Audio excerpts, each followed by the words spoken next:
Bala? Okay, Bala. Yeah? Yeah.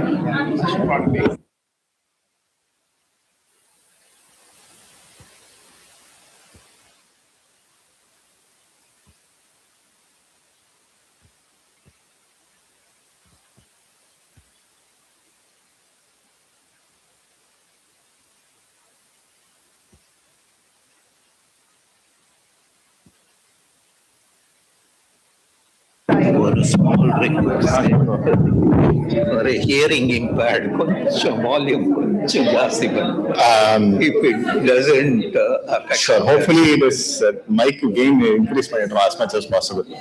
Okay. Mic gain possible increase my Yes. Yes. Sorry about No. I changing all that. Sometimes, they'll pay certain Just friendly request. No. The role then it will be good. Yes. Bala, all good?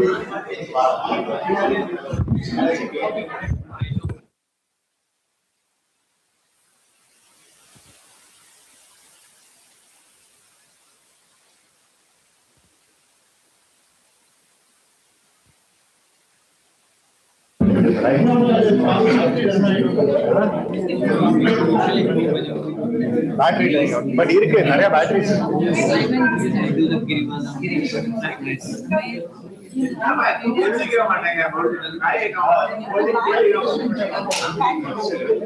Last December, my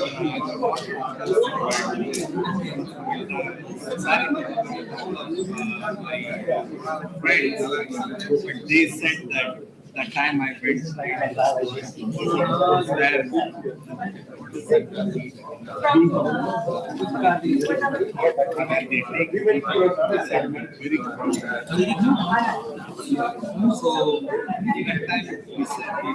time they said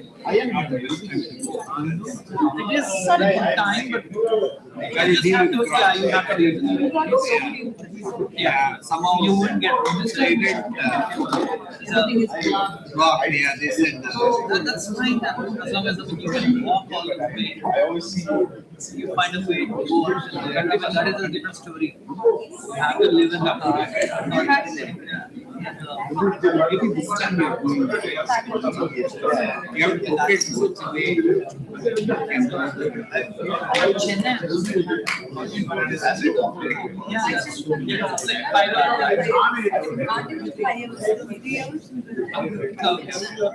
Yeah, because last time when we went to Hans, and then you can see. So this time when we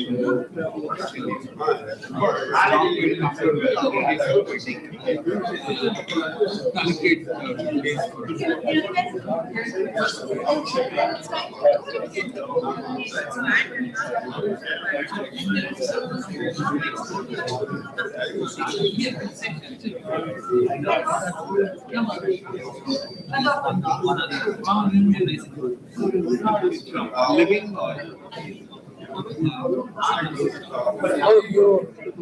you're sitting there.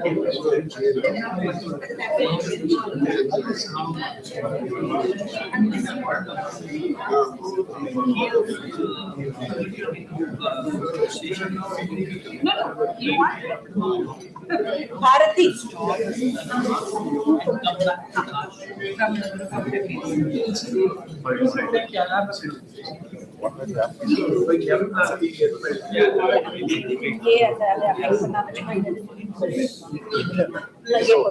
Because they are away from the speakers. That is safe.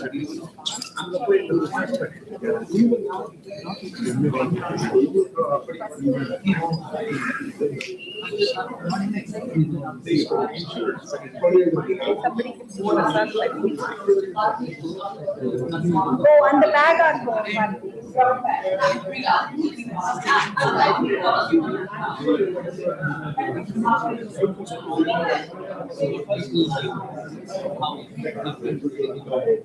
But the rest of them, they have written the syllabus. If you go, last time I went back, there's another ashram.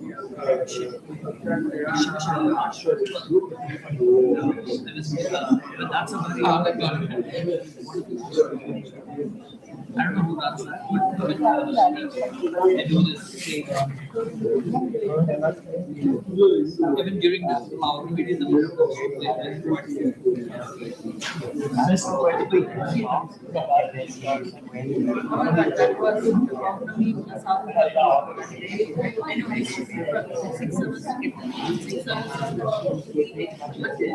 I usually don't go. The following morning I go. It so happened because morning I started. Consecutive Shivratris I used to go. Consecutive Shivratris. First Shivratri, I guess the line 10 in the morning, 7 in the morning. It took that long. And I couldn't do it. So after that, I mean, I'll give the Girivala message. The crowd will subscribe. Yeah. Thanks for the gift. Go home. She's Sunita. Yes, I met her and I told her that. Go this way or? Yeah. I sent her your information. Yeah, you actually are in my email, but I haven't received the book of time. Oh, okay. Yeah, I sent you. I saw the food from it, but I didn't make initiative to come. But then they didn't get back for like 87. We went to sizing. So I'm intensely part of sizing. Since I'm a boy, now I'm not here.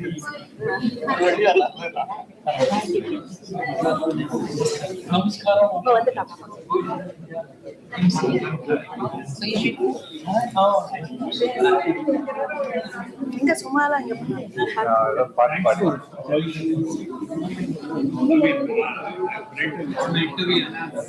Nobody.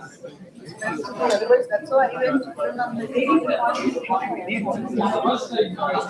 Yeah, see, imagining look that long.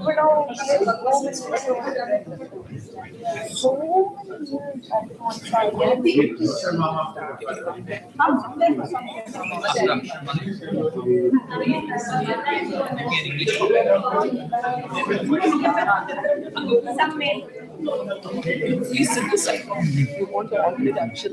Okay. So when you want to sit here, Yeah. Mala will also come. Oh, this should not be in front of me. Whatever, it's okay. Our voice is loud. Our voice is loud, so don't worry. Yes. No, Sunita, sit here. We'll move it and make some more different. Just yeah.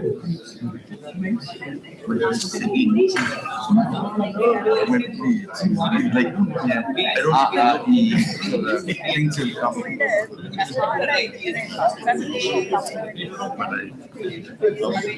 Tamil. Is that in English? No, that one.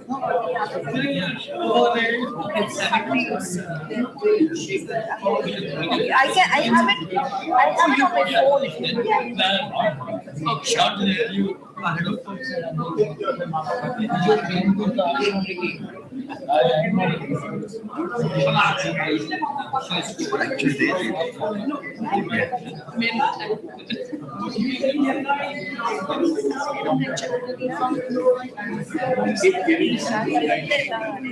இல்லை இப்ப காப்பாளம்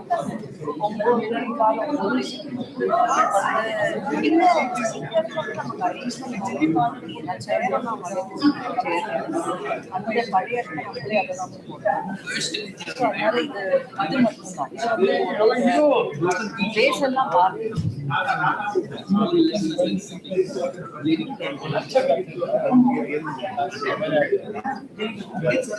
a road.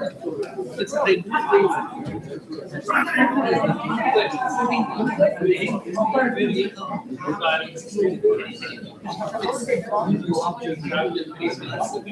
This Bharati given pronunciation like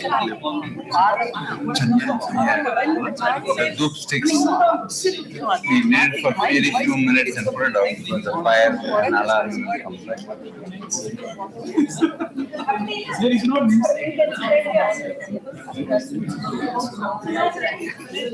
There is Suma. She was practicing that song. Aram.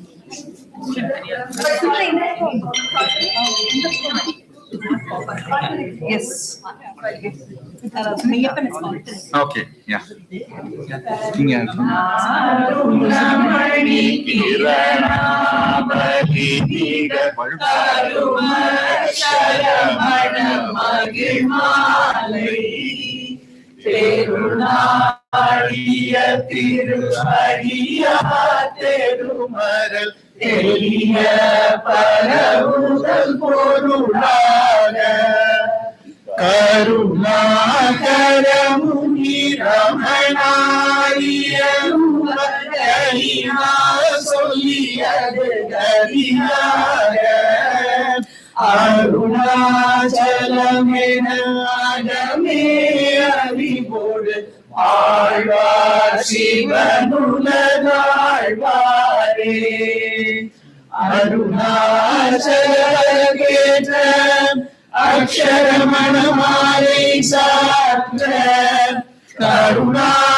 Arunachal சிவ அருணாச்சல சிவ அருணாச்சல சிவ அருணாச்சலா.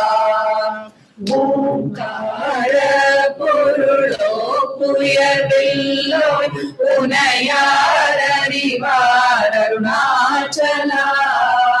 ஔவை போல எனக்கு உன்னருளை தந்தனை ஆளுவதும் கடன் அருணாச்சலா. கண்ணுக்கு கண்ணாய் கண்ணின்றி காணுனை காணுவதவர் பார் அருணாச்சலா. காந்தமிருந்து போல் கவர்ந்தனை விடாமல் கலந்தை நோடிருப்பாய் அருணாச்சலா. கிரியுருவாகிய கிருபை கடலே கிருபை கூந்தருளுவாய் அருணாச்சலா. கீழ்மேலெங்கும் கிளரொளி மணியன் கீழ்மையை பாழ் செய்ய அருணாச்சலா. குற்றமுற்றழுத்தனை குணமாய் படித்தாள் குரு குருவாய் அருணாச்சலா. கூர்வாட்கண்ணிய கொடுமையில் படாதருள் கூர்ந்தனை சேர்ந்தருள் அருணாச்சலா. கெஞ்சியும் பஞ்சியாய் கொஞ்சமும் இறங்கில அஞ்சலன்றே அருள் அருணாச்சலா. கேளாதளிக்கும் முன் கேடு புகழை கேடு செய்யாத அருள் அருணாச்சலா. கையினில் கனியும் நீரசம் கொண்டு வதை வெறி கொளவருள் அருணாச்சலா. கொடியே தடியரை கொள்ளுனை காட்டி கொண்டெங்கன் வாழ்வே அருணாச்சலா. அருணாச்சல சிவ அருணாச்சல சிவ அருணாச்சல சிவ அருணாச்சலா. அருணாச்சல சிவ அருணாச்சல சிவ அருணாச்சல சிவ அருணாச்சலா. கோபமில் குணத்தோய் குறியாயனை கொட குறையன் செய்தேன் அருணாச்சலா. கௌதமர் போற்றும் கருணை மாமலையே கடை கணித்தாழ்வாய் அருணாச்சலா. சகலமும் விழுங்கும் கதிரொளி நமன ஜல ஜமல அருணாச்சலா. சாப்பாடும் நெய் சார்ந்துணவாயான் சாந்தமாய் போவன் அருணாச்சலா. சேத்தம் குளிர கதிரஸ்தம்மை கமுதவாயை திர அருள்மதி அருணாச்சலா. சீரை அழித்து நிர்வாணமாய் செய்தருட்சீரை அழித்தருள் அருணாச்சலா. சுக கடல் பொங்க சொல்லுணர் வழங்க சும்மா பொருந்திடம் கருணாச்சலா. சோது செய்தென்னை சோதியாதினியுன் ஜோதி ஒரு காட்டருணாச்சலா.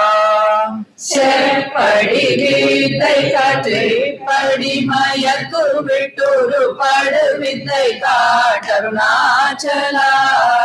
சேராய நின்றை நீராயுருகி கண்ணீராற்றழிவேன் அருணாச்சலா. சையன கண்ணில் செய்வினை சுடுமல உய்வதையே துறை அருணாச்சலா. சொல்லாது சொல்லி நீ சொல்லனில் என்று சும்மா இருந்தாய் அருணாச்சலா. அருணாச்சல சிவ அருணாச்சல சிவ அருணாச்சல சிவ அருணாச்சலா.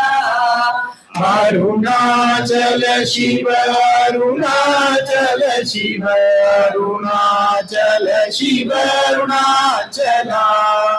சோமியாய் சும்மாய் சுகமுண்டுறங்கிடு சொல்வேரெங்கரி அருணாச்சலா.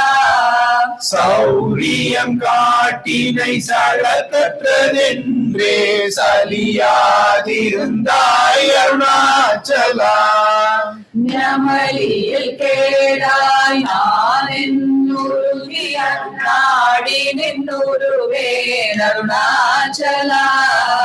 ஞானமில்லாது முன்னாசையாளர் வர ஞானம் தேவி தருள் அருணாச்சலா.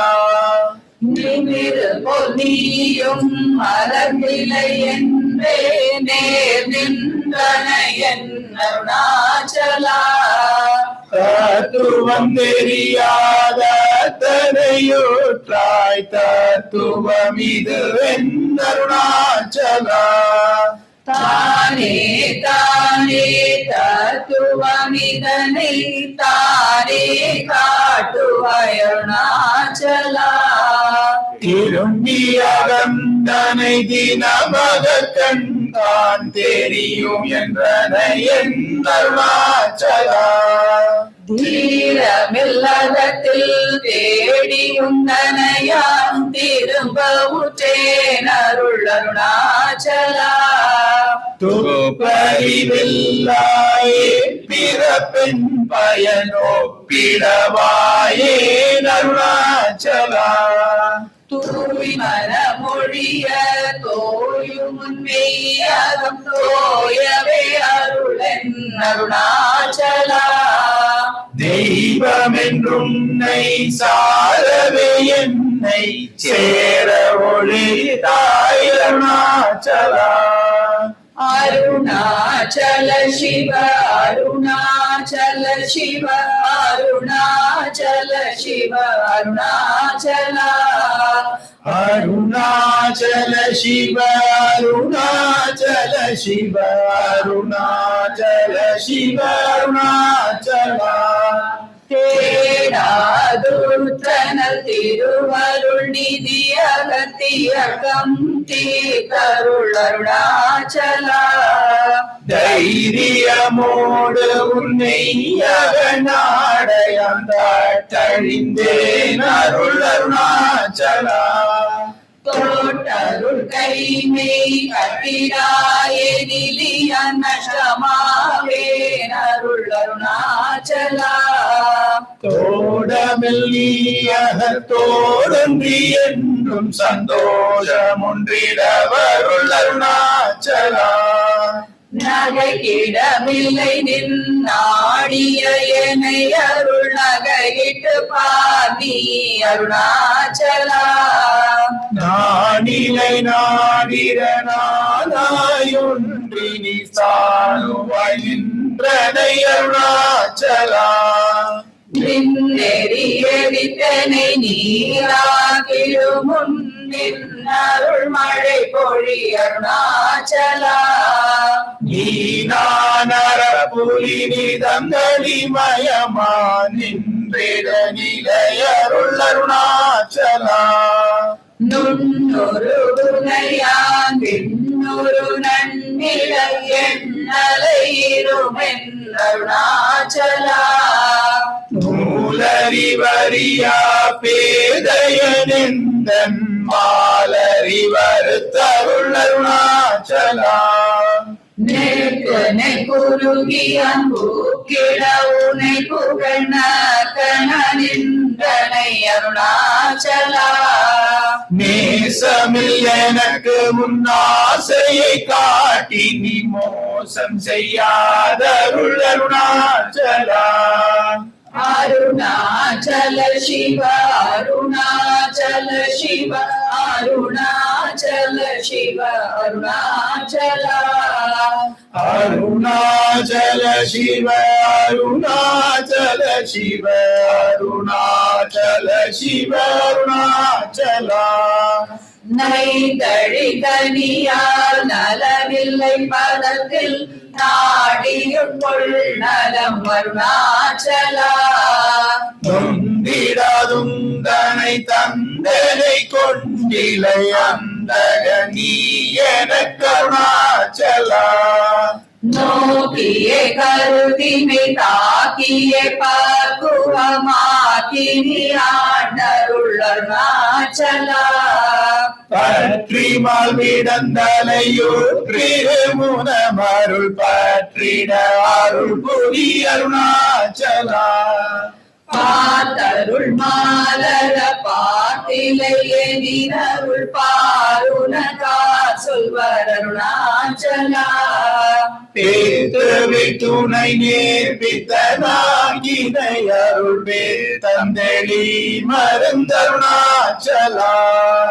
வீதியில் உன்னை சாதீதியில் நினைச்சல் வீதி ஒன்றனக்கே அருணாச்சலா. புல்லறிவே துரை நல்லறிவே துரை புல்லிடவே அருள் அருணாச்சலா. பூமணமாமணம் பூரணமணம் கொள பூரணமணம் அருள் அருணாச்சலா. பெயர் நினைத்திடவே பிடித்திடுத்தனையுன் பெருமையார் அறிவார் அருணாச்சலா. பேதனம் விட விட பேயாய் பிடித்தனை பேயனகினையன் அருணாச்சலா. பைங்கொடியானான் பற்றின்றி வாழாமல் பற்று கொடாய் அருணாச்சலா. அருணாச்சல சிவ அருணாச்சல சிவ அருணாச்சல சிவ அருணாச்சலா. அருணாச்சல சிவ அருணாச்சல சிவ அருணாச்சல சிவ அருணாச்சலா. கொடியால் மயக்கி என் போதத்தை பறித்து உன் போதத்தை காட்டினை அருணாச்சலா. போக்கும் வரவுமில் பொது வெளியில் அருள் போராட்டம் காட்டருணாச்சலா. மௌலிகமாமுடல் பற்றற்று நாடும் முன்பாவிசு கண்டுரவருள் அருணாச்சலா. மலை மருந்திட நீ மலை திடவோ அருள் மலை மருந்தாயொளிர் அருணாச்சலா. மானம் கொண்டுருபவர் மானத்தை அழித்த விமானமில்லாதொளிர் அருணாச்சலா. நெஞ்சிடில் கெஞ்சிடும் கொஞ்ச அறிவடியான் வஞ்சியால் அருளனை அருணாச்சலா. நீலாமல் நில்லாமல் மாகாற்றலை தலம் ஆகாமல் காத்தருள் அருணாச்சலா. முடியடி காணா முடிவிடு தனை நேர் முடிவிட கடனிலை அருணாச்சலா. மூக்கிலன் முன்காட்டு முகுரமகாதனை தூக்கி அணைந்தருள் அருணாச்சலா. மெய்யகத்தின் மனமென் மலரணையில் நாம் மெய் கலந்திட வருள் அருணாச்சலா. மேன்மேல் தாழ்ந்திடும் மெல்லிய சேர்ந்து நீ மேன்மையுற்றனையன் அருணாச்சலா. மைமயனி தருள் மையினால் உனது உண்மை வசமாக்கினை அருணாச்சலா. அருணாச்சல சிவ அருணாச்சல சிவ அருணாச்சல சிவ அருணாச்சலா. அருணாச்சல சிவ அருணாச்சல சிவ அருணாச்சல சிவ அருணாச்சலா. மொட்டையடி தனை வேட்ட வெளியில் நீ நடமாடினையன் அருணாச்சலா. மோகந்த வீட்டு முன்மோகமாய் வைத்துமின் மோகந்திராயன் அருணாச்சலா. மௌன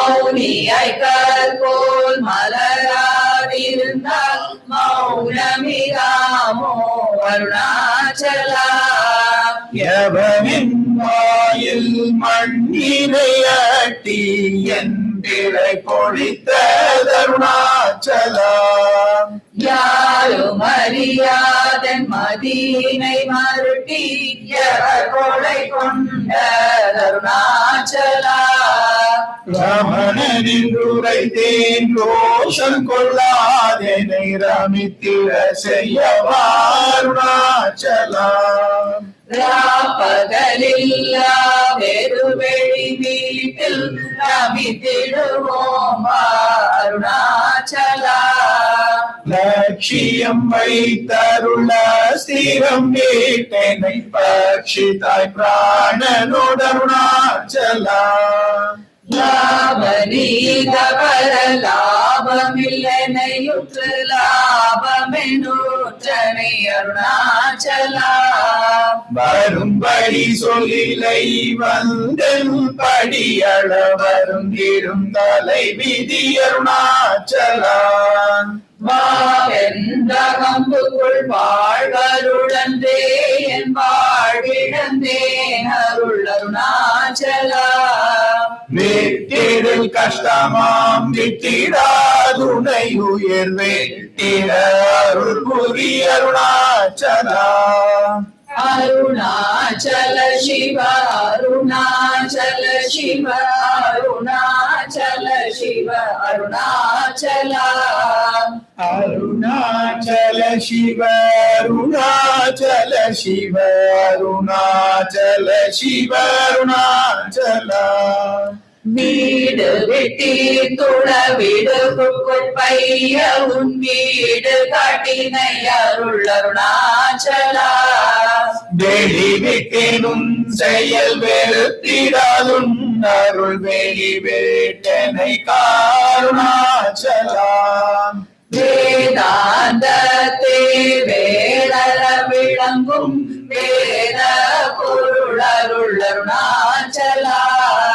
வைதலை வாழ்த்தா வைத்தருள் குடியா வைத்தனை விடாதருள் அருணாச்சலா. அம்பு வில்லாரி போல் அன்புடு உனிலனை அன்பாய் கரை தருள் அருணாச்சலா. அருணை என்றென்னையான் அருட்கண்ணில் பட்டேன் உன் அருள் வலை தப்புமோ அருணாச்சலா.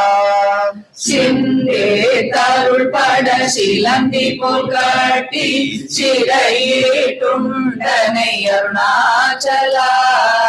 அன்போடு நாமங்கே அன்பர்தம் அன்பர் கண்பனாயிரவருள் அருணாச்சலா. என் போலும் தீனரை இன்புற காத்து நீ என் நாடும் வாழ்ந்தருள் அருணாச்சலா. என் குரு கண்பர்தமின் சொற்குள் செவியும் என் பொன்மொழி கொளவருள் அருணாச்சலா. ஒருமயம்பூதர புன் சொல்லை நன் சொல ஒரு தருளிஷ்டம் பின் அருணாச்சலா. மாலையணி தருணாச்சல ரமணையன் மாலையணிந்தருள் அருணாச்சலா. மாலையணி தருணாச்சல ரமணையன் மாலையணிந்தருள் அருணாச்சலா. அருணாச்சல சிவ அருணாச்சல சிவ அருணாச்சல சிவ அருணாச்சலா. அருணாச்சல சிவ அருணாச்சல சிவ அருணாச்சல சிவ அருணாச்சலா. அருணாச்சலம் வாழி அன்பரும் வாழி அக்ஷரமணமாலை வாழி.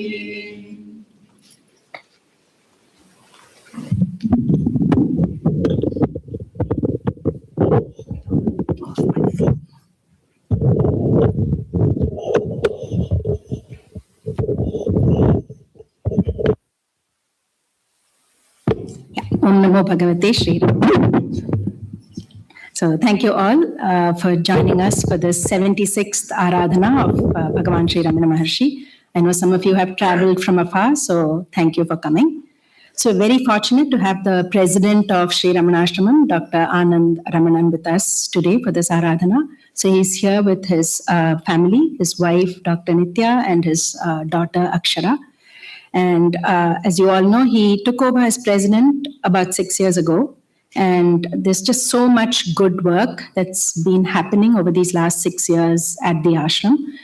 He's been leading it along with his able team. And we, our nonprofit Sri Ramana Maharshi Heritage, is fortunate to have partnered and helped them with some of these projects. So for his talk today, he'll cover some of the recent updates on some of the recent initiatives. So again, very happy they are here. Following Dr. Ramanan's talk, we have an address by Sri V. Krithivasan. So again, very happy he's here with his wife, Srimati Lalita. So they hear from the Hyderabad Kendra. They've been pillars of the Kendra for several decades. So very glad many of you may not have met them in person, and here's your chance to see them today. I can speak on behalf of everyone here. So we've benefited so much from listening to his talks at our Saturday satsangs over the last 2 years. We have one more guest, Rohit Vaidya, who is here all the way from Florida. So he's relocated to Tiruvannamalai. He's a longtime devotee. And he recently joined the editorial board of the Mountain Path. So he'll share a few words on his vision for the Mountain Path after Dr. Krithivasan's talk. Then there's a music program by Venal Narayanan and Krishna. So Venal is singing, Krishna is playing the mridangam. And then there is graduation speeches by Venal and Dhruv. So they're both leaving for college this fall. So Venal is going to the University of the Pacific, not too far away. And I think Dhruv is going to the University of Michigan. So I didn't ask him if that was his final college, but they're both leaving, and so they'll do a small speech. That's just been the tradition. So we wish them really well. And especially Venal, he's just been such a joy for all of us. I think all the moms are fans of Venal, just so respectful, such a cheerful child. And he takes the pictures of after the functions, compiles them, sends them to us. And nobody asks him to do that. He just does it of his own volition, which is very, very sweet. So again, we wish them, and I hope they can continue to join us for these functions when they come home for vacation. And then there's a song by Dr. Nitya. For those who don't know, she's the granddaughter of Professor K. Swaminathan, who translated so many of Bhagavan's Tamil works into English. So she'll sing a Muruganar song. And then we'll conclude with Sharanagati by Bala, Veda Parayanam and Aarti. And then lunch is served right here. So there's plenty of food. So please don't leave without having lunch. So that's all. Thanks again. And I request Dr. Anand to address us.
Om Namo Bhagavate Shri Ramanaya, and dear fellow seekers and friends now, we've been meeting quite frequently, and everyone is now familiar, and gives me and my family great happiness to be amidst all of you for Bhagavan's 76th Aradhana.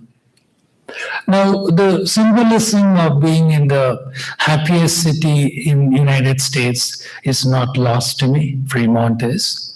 And even amongst the happy city, this is the happiest bunch of people that can ever be.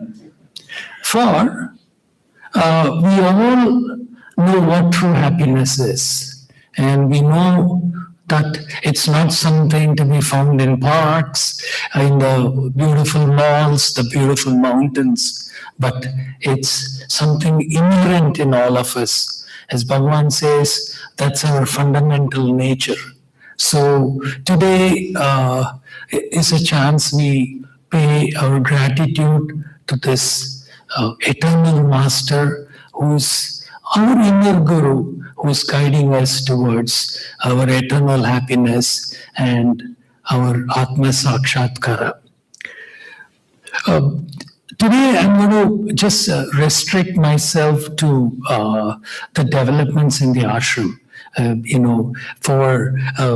I can not match Pritivasan Mama and Rohit, and I'm sure we'll stick to the exciting happenings in the ashram. And without much ado, next slide. So the last 2 months have been rather busy. We had revival of centers in Palakkad, Kerala, and Coimbatore. And then I was happy to join Kritivasan Mama for the launch of the e-journal of the Hyderabad Kendram, Ramana Jyoti, which is an exciting event, and it's now in English too for a wider audience. And followed by visit to IIT Delhi, where the semi-annual 2 lectures on Bhagavan's teachings, which continues to grow in popularity and impact. So, in fact, to extent where the students are now started coming to the ashram as devotees after graduating from such a pioneering college. And they are finding a lot of value in Bhagavan's teachings that really gives them a lot of stability in this rapidly, changing world of this today. And then there was an inauguration of Ramana Kendra in Agra. It's called Nimitam, and Professor Sharma is so passionate about taking Bhagavan's teachings to all the Hindi-speaking people, and is really burning with devotion and enthusiasm. And lastly, there was Ekatmadam. They have a 4-day retreat and teachings of Adi Shankaras during Shankara's Jayanti. And for the first time, they gave a whole afternoon for Bhagavan's teachings. And it was a really blissful experience to talk about the uniqueness of Bhagavan's teachings to them. And the title was Ramana Maharshi, the embodiment of Advaita Vedanta. It's almost like, and everybody, it was to see the groundswell of the respect that our Bhagavan has amongst various spiritual groups, and especially on the path of Advaita Vedanta. It's really uplifting to me, and also tells us how lucky we are, and they all, to see them kind of trapped in the literature, and they're just, and in private they all tell me how practical Ramana Maharshi is. And then they also say that they all read about Adi Shankara, but here is somebody in our lifetime who lived the path of Advaita Vedanta and also just embodied it, that he is the living presence of Advaita Vedanta. But friends, the satsang centers and Mama would agree the impact of the data that the ashram is able to collect from the email IDs that you all enroll has been impacting the growth of the devotees getting together. I'll just give you two examples. In Coimbatore, so for the gathering, we were able to have 900 emails from a radius, and 350 devotees were present for the satsang. Again, Bhagavan's teachings and spot is the metrics is not in volume, but it's in the quality of the devotees.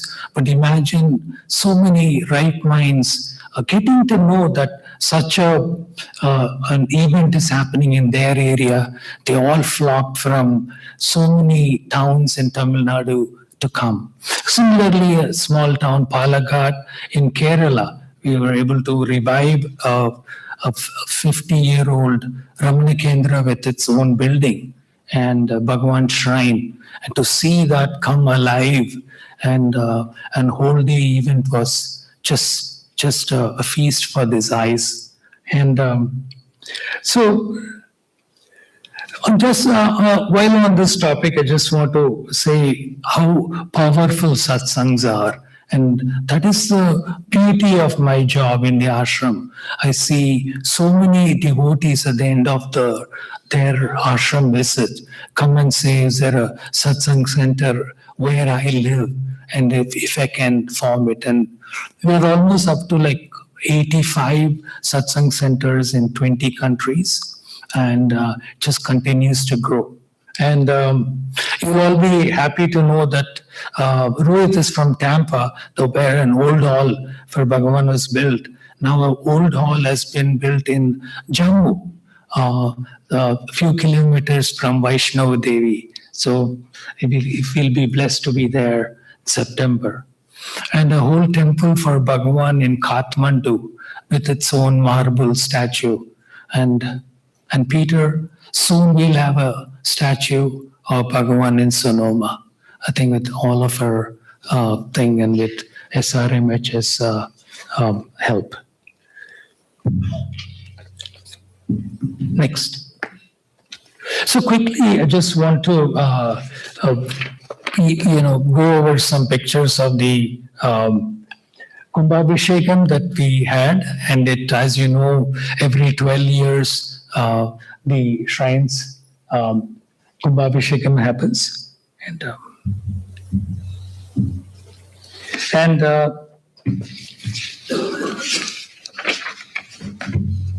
so these are the milestones of the Kumbhabhishekam history.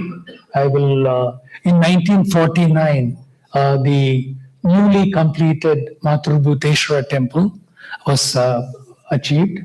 And then 67, the Samadhi Mandapam, it took 17 years to build a mandapam over Bhagavan's shrine.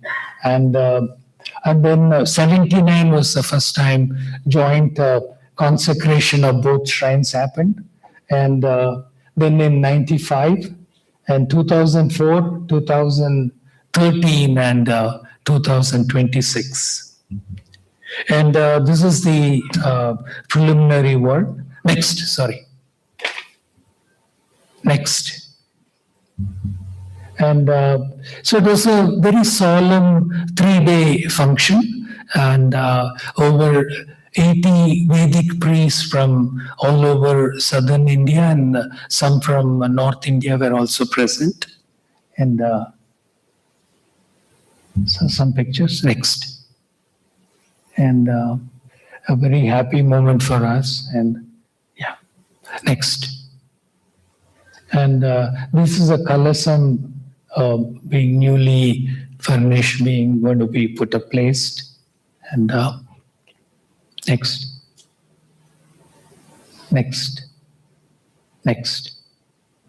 Yeah, that is and you might have chance to witness it. For the first time, we had a good live telecast, including drone technology, and it was really a very happy thing. It was carried live in many by television channels over in Europe and in many places in India. So it's a very happy occasion. Next. Friends, we all met in September for the coin release, and we were able to get the official coin release, the commemorative centenary coin release, released by the Honorable Vice President of India, and Sri C.P. Radhakrishnan, in January. And nothing happens by chance, but he turns out to be a very a good, I would almost call him a devotee of Bhagavan. And the coin release was done with great solemnity, with great respect, and only 100 people could be fitted into a room because of the security reasons, and it was really a very happy, energetic occasion for us. And the very dignitaries were invited, and it was again to see the respect that Bhagavan has in the nation's capital. It's also very moving. And also, the Delhi Kendra has become more energetic since the event. Next. And this is a coin which most of you have in your possession. Very well done by the Indian Mint. Next. And this is the Vice President and with dignitaries and the Vice President. Next. And this is the coin release. And these are the Delhi Ramana Kendra President, Justice Ramurthy, Sri Ganeshan, and Tuk Ghosh. She's a retired IAS officer. Next.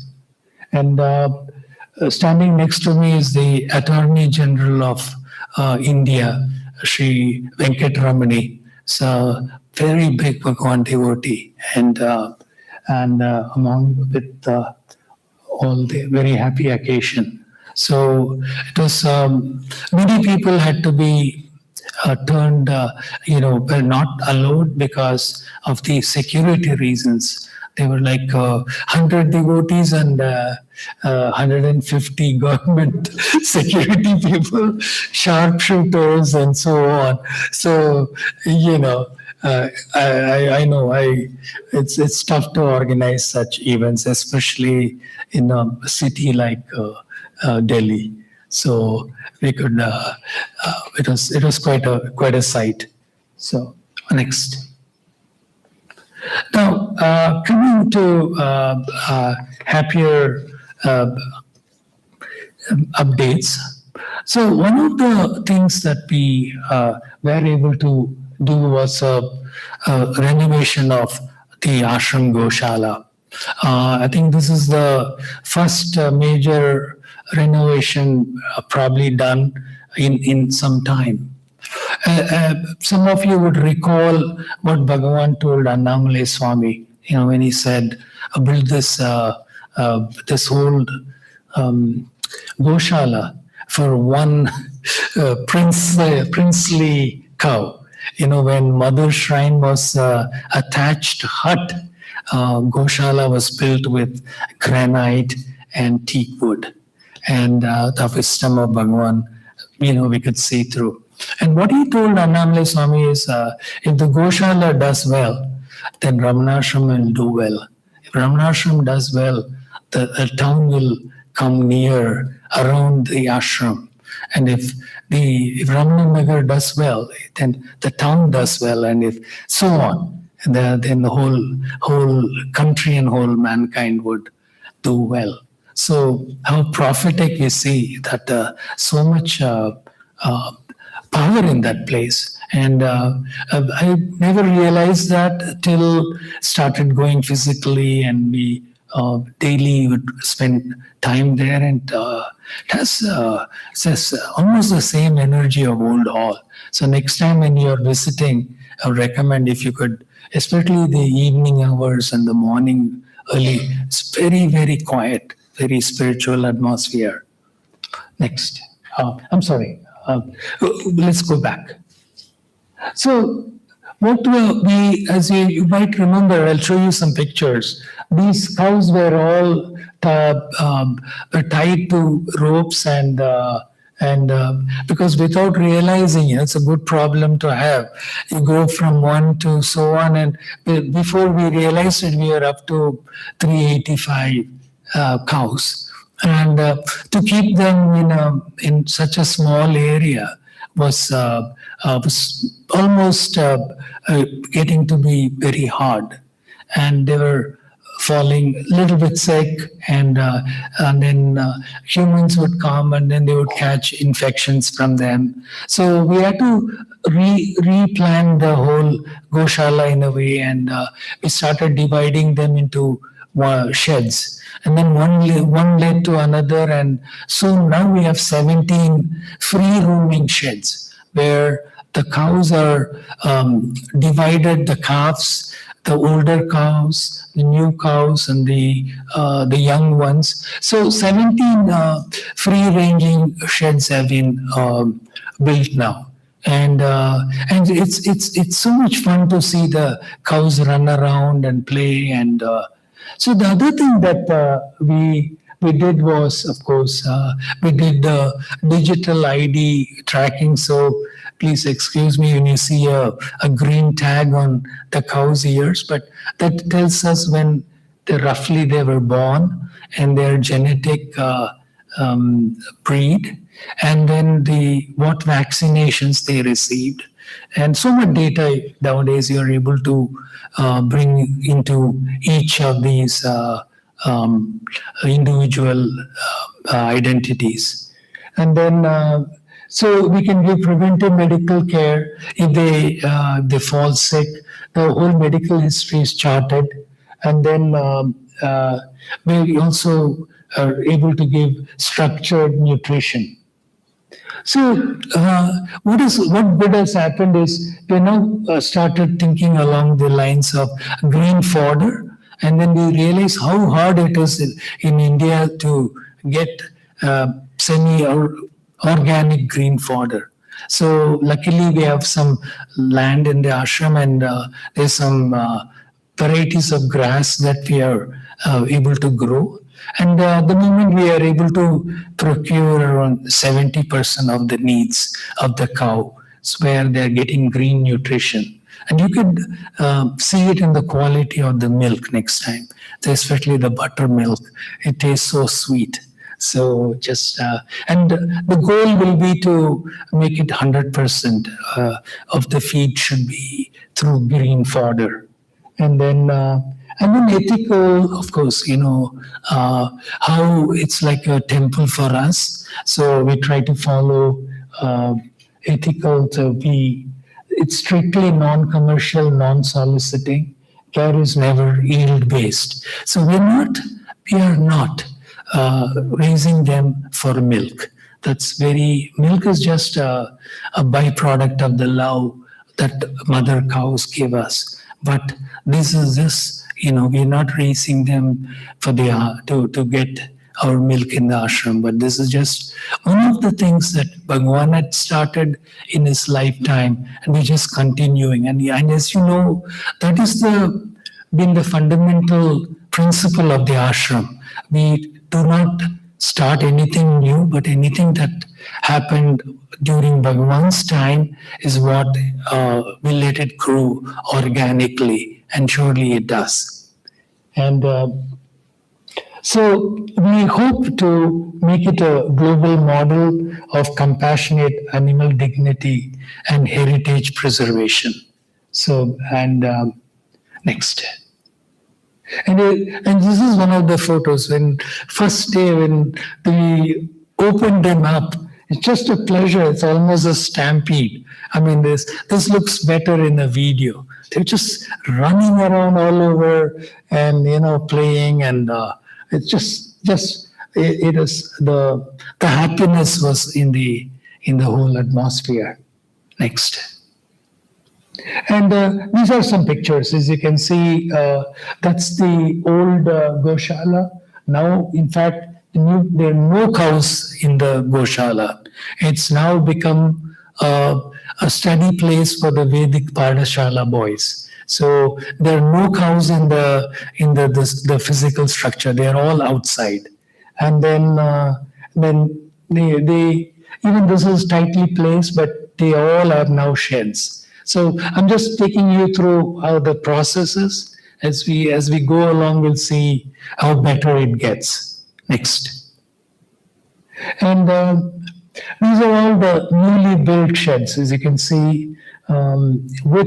They have good ventilation, sunlight, and they all have fans to cool them down. And we also have water jets to cool them down in summer. So, every afternoon they enjoy a nice cool shower. And so these are like 17 such sheds, and they are being separated. And you can see the density is reducing. Next. And these are some of the sheds.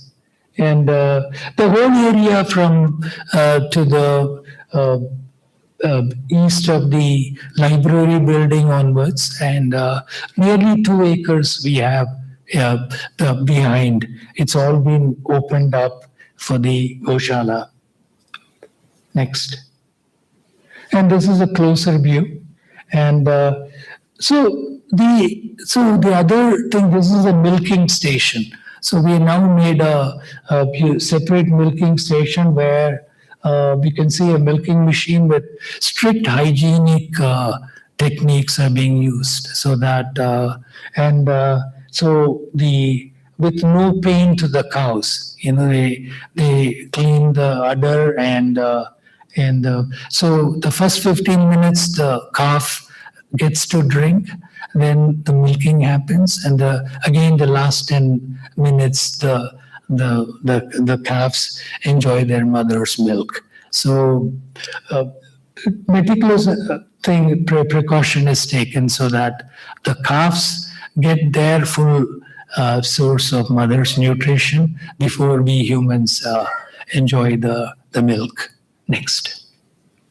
And so these are some of the ashram lands away from, this is a place where we grow 9 acres. So we're growing organic grass, and it's cut, and every day we get around 3,000 kilos of green fodder. It's not enough, but close to 4,000 is what we need, but we should get there. Next. And this gives me a lot of joy.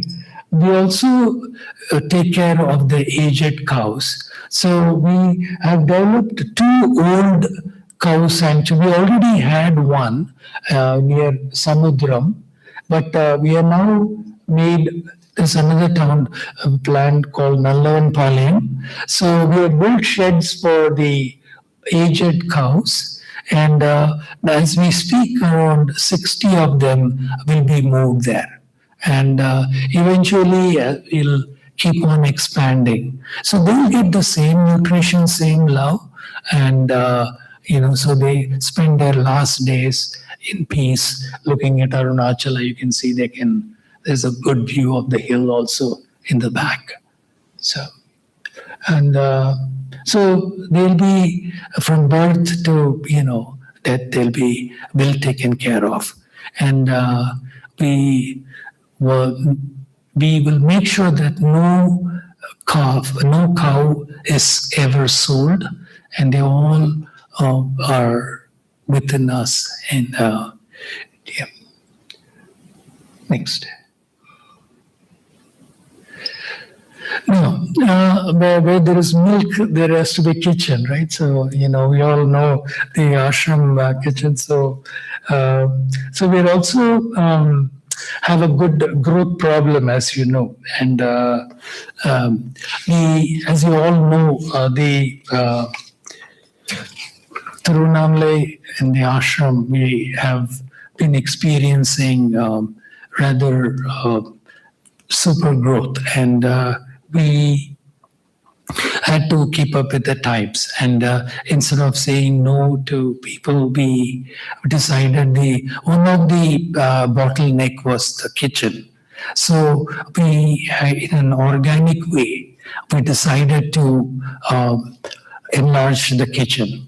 So before that, we were able to get some kitchen architects from Coimbatore, from who worked with these big hotel companies, and they walked around and they gave us an entire roadmap. And then based on their recommendation, we were able to redesign. Now, and the other thing is we always preserve heritage. So where the locations where the kitchen, the cooking range was in Bhagavan's time, is being maintained. It's been only been modified. So where all the adupus Bhagavan lit, over that we have put cooking modern and granite and more cooking methods. And so we will the whole thing is and also the dining rooms, as you know, some of you may not be happy. You can no longer sit and down and have your food. We have to be in a table. So now this way we can at the one new dining dining room, around 200 people can be seated comfortably, and the old kitchen around 108. So 312 people can be fed at the same time. And during lean months, one round is enough. So that it just feels right that all of us can eat at the same time. So and then the other thing we found that what would take 47 minutes for a one pandi is now reduced to 21 minutes. So for the Bay Area engineers, this is our AI movement.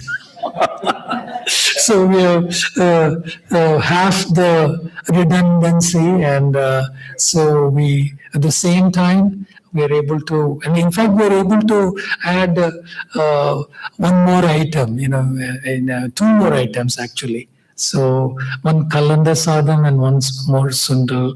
So at the same time. And it's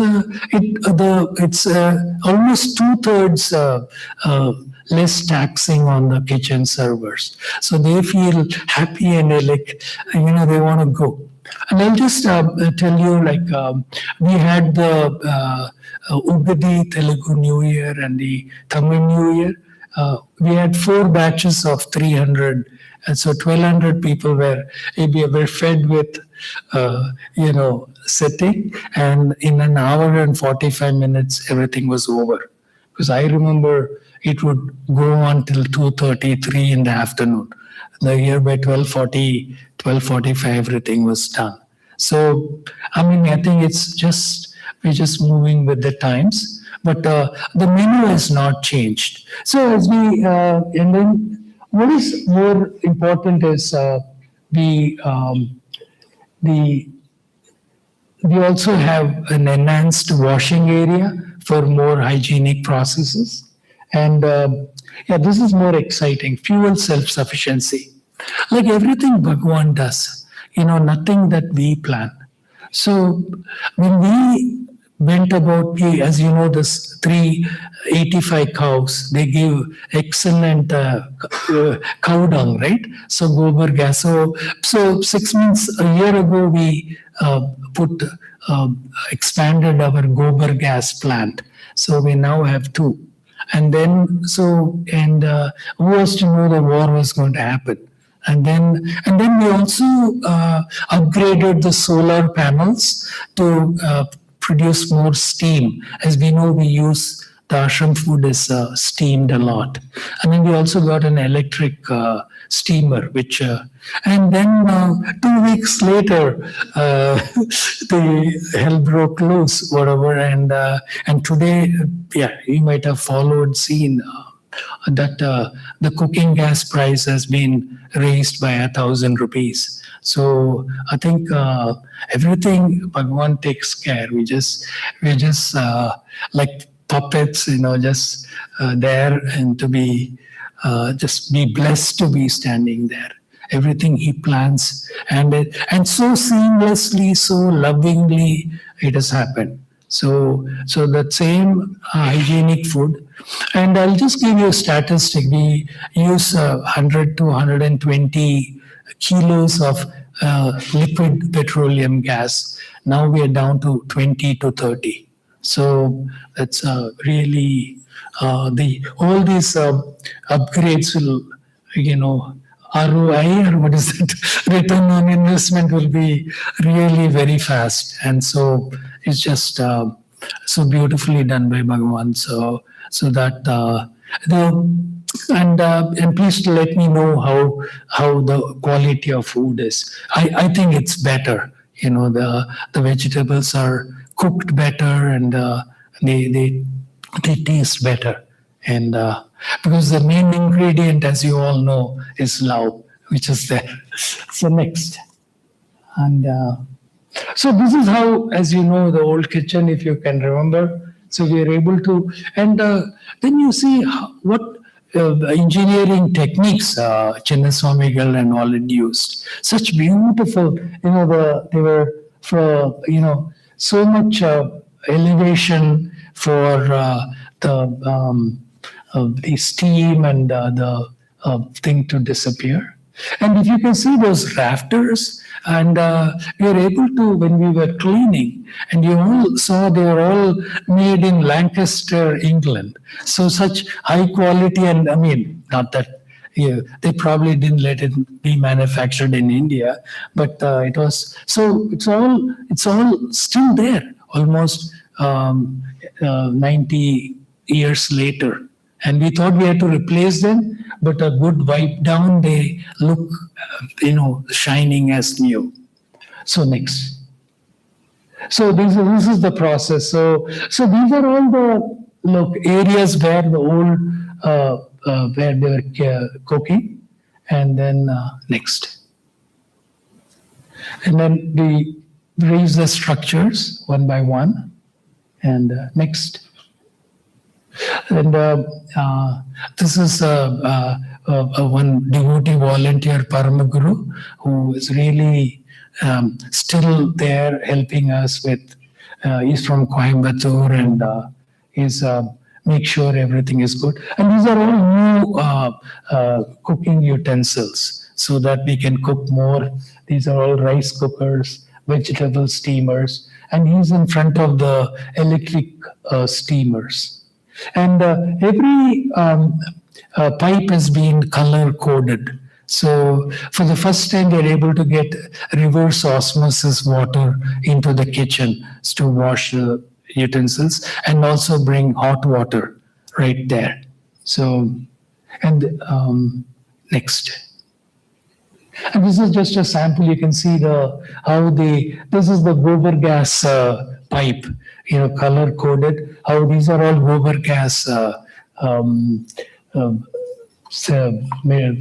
cooktops, which can work on that. Next.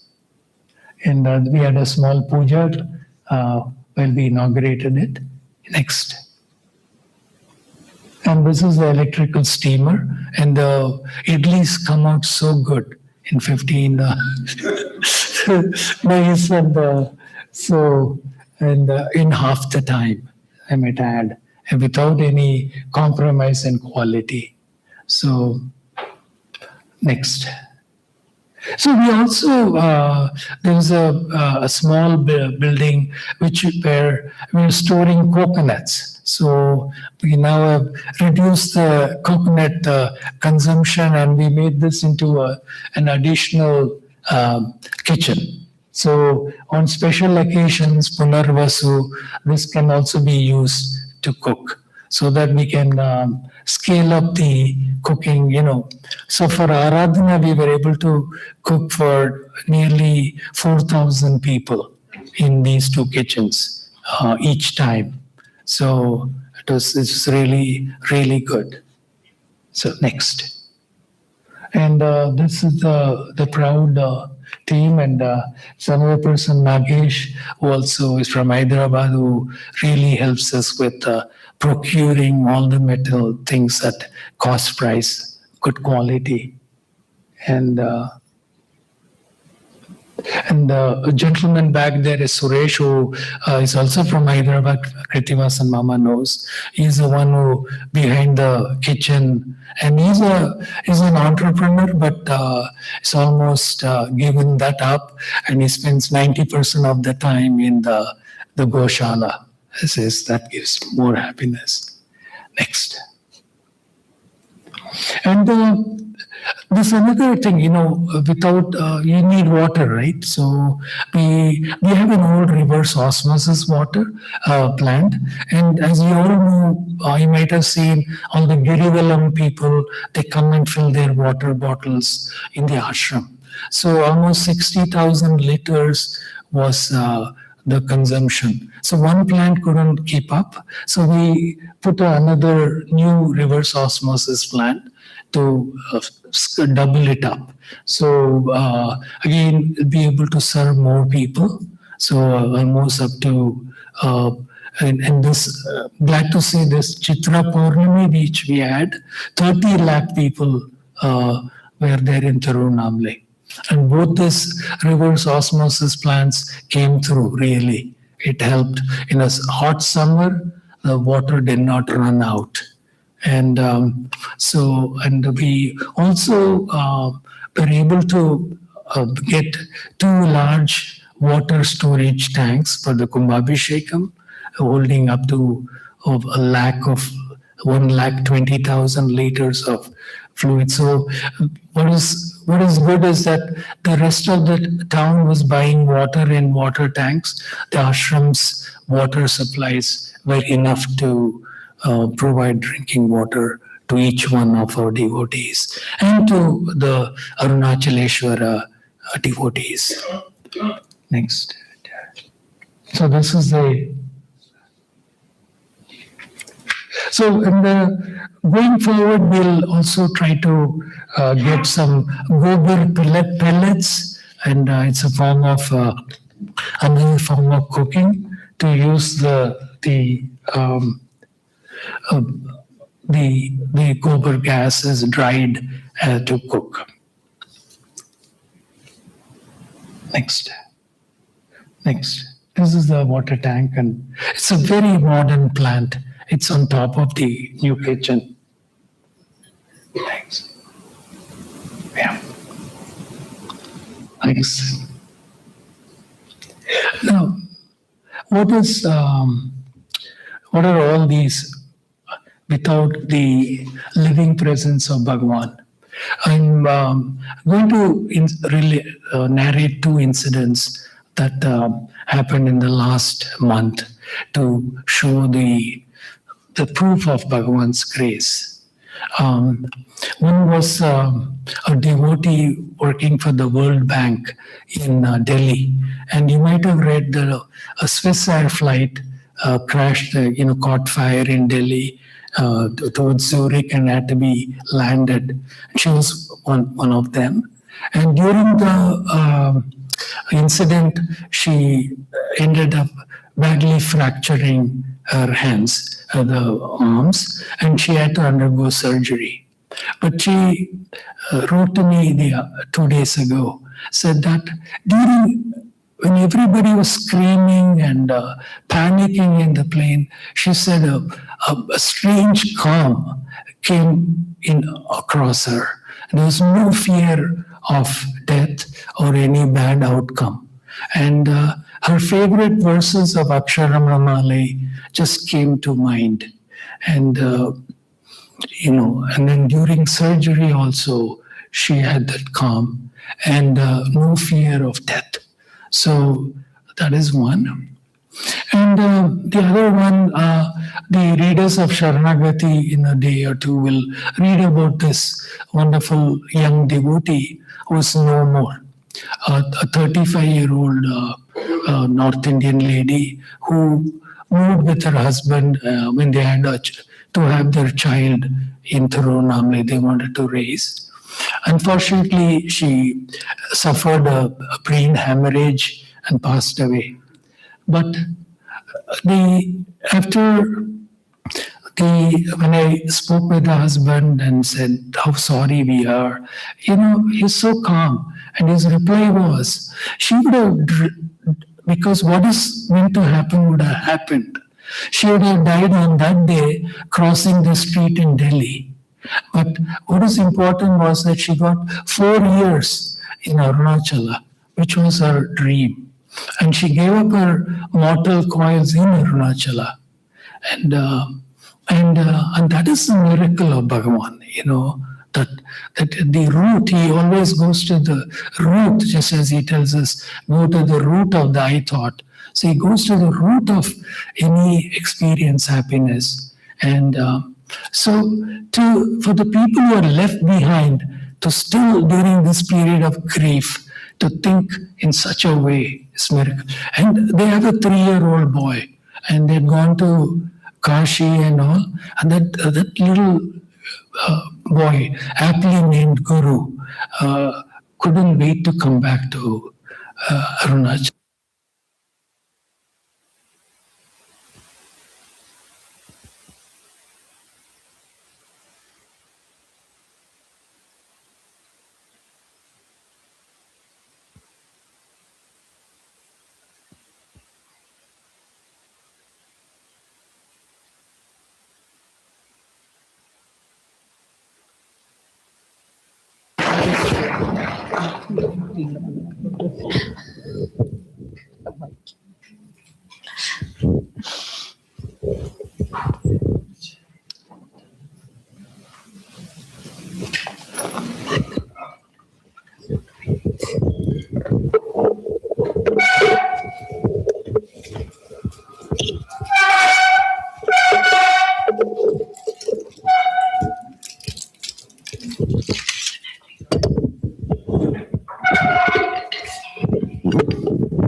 Om Namah Pranavartaya Shuddha Jnanaika Nirmalaya Prasantaya Dakshinamurtaye Namaha Arunagiri Mupetam Sachidananda Murtim Ramanayati Prithivyam Vishrutam Jnana Suryam Gahana Hridaya Vidyam Leelaya Bodhayantam Satatamaham Ameyam Sadgurum Samsmaran. My humble pranams. It's a great good fortune to participate in this function. Today is a very sacred day. We are observing the Mahasamadhi of one of the greatest sages of all times. These are not just my words. Kavyakanta Ganapati Shastri, who himself is a great tapaswan, great yogi, he says, Ramana Bhagavan kova munihi samastava bhutale. Who can equal you, he says. The world has not seen someone like him for centuries.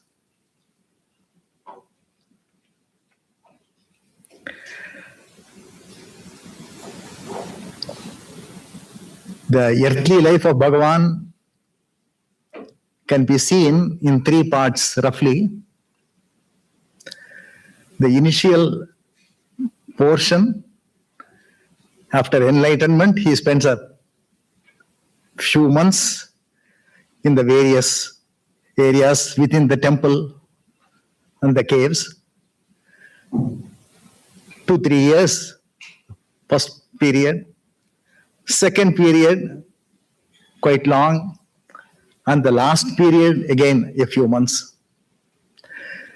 The first and the last period,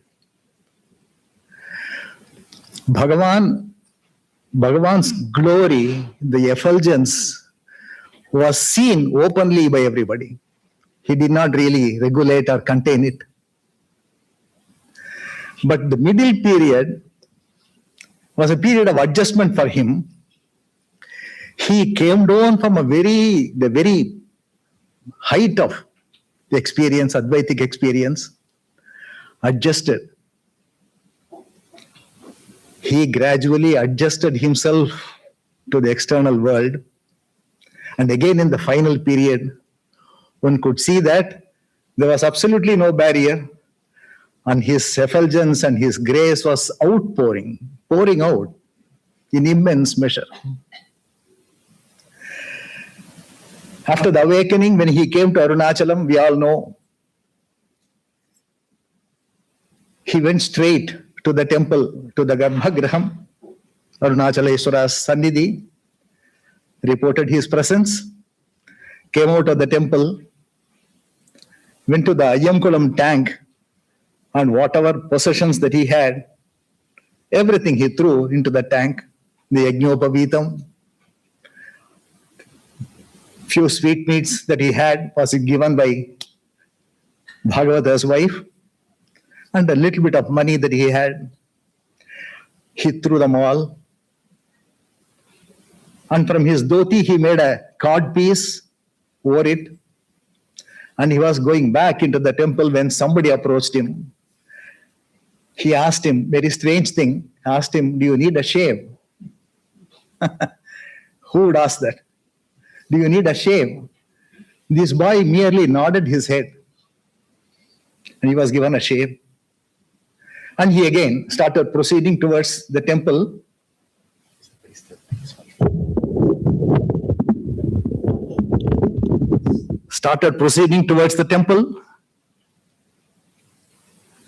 And a thought came in his mind, it is customary to have a bath after a shave. And immediately after that, another thought arose in his mind. Why the luxury of a bath for this block of wood? Why the luxury of a bath for this block of wood? He was referring to his body. He was not to know this at that time, but he was defining the Sahaja Sthiti, the rarest of rare achievements. He was defining it by these few words. Why the luxury of a bath for a block of wood? He treated his body in that manner. Block of wood. He used to call it as inert, jadam, jadatmakam. He used to call it as corpse. These were the words he used for his body. In the full vigor of the wakeful state, if somebody takes his body to be an inert mass as having no life at all, that is Sahajasthiti. He came to know about all these terms later on. When people were reading the scriptures sitting in front of him, he knew all these things. But at that time, he just expressed his experience by just saying that this is a block of wood. His entire teaching later on would be based upon this. This is the plank on which he based all his teachings. This is something that will go, not going to stay. He does not know that it does not produce the feeling of I. Aham buddhihi tasya nasti. There is no aham buddhi for this. There is something beyond this. And all his teachings would come back to this core point again and again and again. So that is why Kavyakanta says, Kova Monihi Samastava Bhutale. Who can really equal you? Because this Sahajasthiti was something that people had not seen before. All the profound truths of Upanishads were just demonstrated during his lifetime. 54 long years he lived in that manner. In the Patala Linga cave, we all know he gave very happily this block of wood to the insects to feast upon. They had to lift him, bring him out. But everything that was going on was registering. That is the beauty of the whole thing. The dancing girl, for the temple dancer, she was struggling to feed him. She had taken a vow, unless Swamiji eats, I will not eat. She was struggling to feed him. When she was not able to do that, she brought her mother. She was also not able to do the job. So they engaged a cousin of hers, whose job was to shake the Swami. He was awake. His eyes were open. But he had absolutely no body consciousness at all. Total indifference to the body. And he recollected all these things later on. In the hall, he told the story of the temple dancer. So, in some part of the consciousness, this was registered, but totally ignored. This was not significant for him. That was his state.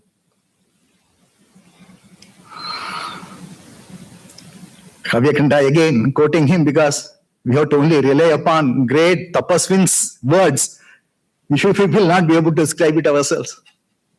So he says, Adayam Atmatanau Katinam Brate. The 18th chapter of Ramana Gita is one of the most exquisitely written poetry. Kavyakanta pours out his heart in describing. The word picture that he presents is something remarkable. He says, Adayam, we all know Daya. Daya is compassion, sympathy, mercy. Adaya is opposite to that. What Kavyakanta is saying is, he was merciless towards his body. No pity towards his body. That defined him. And at the same time, he says in a different verse, Aviratam Dhritamatmatayo Parasaukyam Dhritamatmatayo, he says. Aviratam, constantly, Parasaukyam, others' comfort and welfare was always in his mind. He never wanted others to be like him. He was pitiless to his body, but at the same time, he was very compassionate with others. He knew the limitations. Kunjuswami used to say that hot sun in Tiruvannamalai, Bhagavan would walk without any chappals. He never wore any chappals after coming there. He would walk on the hot rock, but all the others who were following him will say, run, run, go to the shade, run. He would not expect them to walk along with him. So, when he moved to Gurumurtam, there he was kept on a stool, because it was an ant-infested place. But the ants somehow found a route to attack his back. And I believe in that condition for several days. He stayed, and the blood mark was visible for several years later on. Bhagavan used to ask people who said later on that I went to Guru Murtam, is the blood mark still there? He would ask them. It was there for a long time, long time. Absolute, the description, that adayam, that pitilessness to that body was demonstrated at that point in time. Nobody could understand what his state of mind was.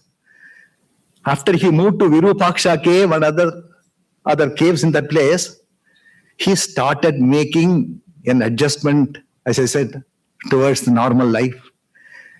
When Kavyakanta, the great tapasvin and the great Muni, had a problem about what is the ultimate goal in life, when he saw that, when that question was put to him, when he saw that people like him are struggling to know this ultimate goal in life, and that is when he started talking.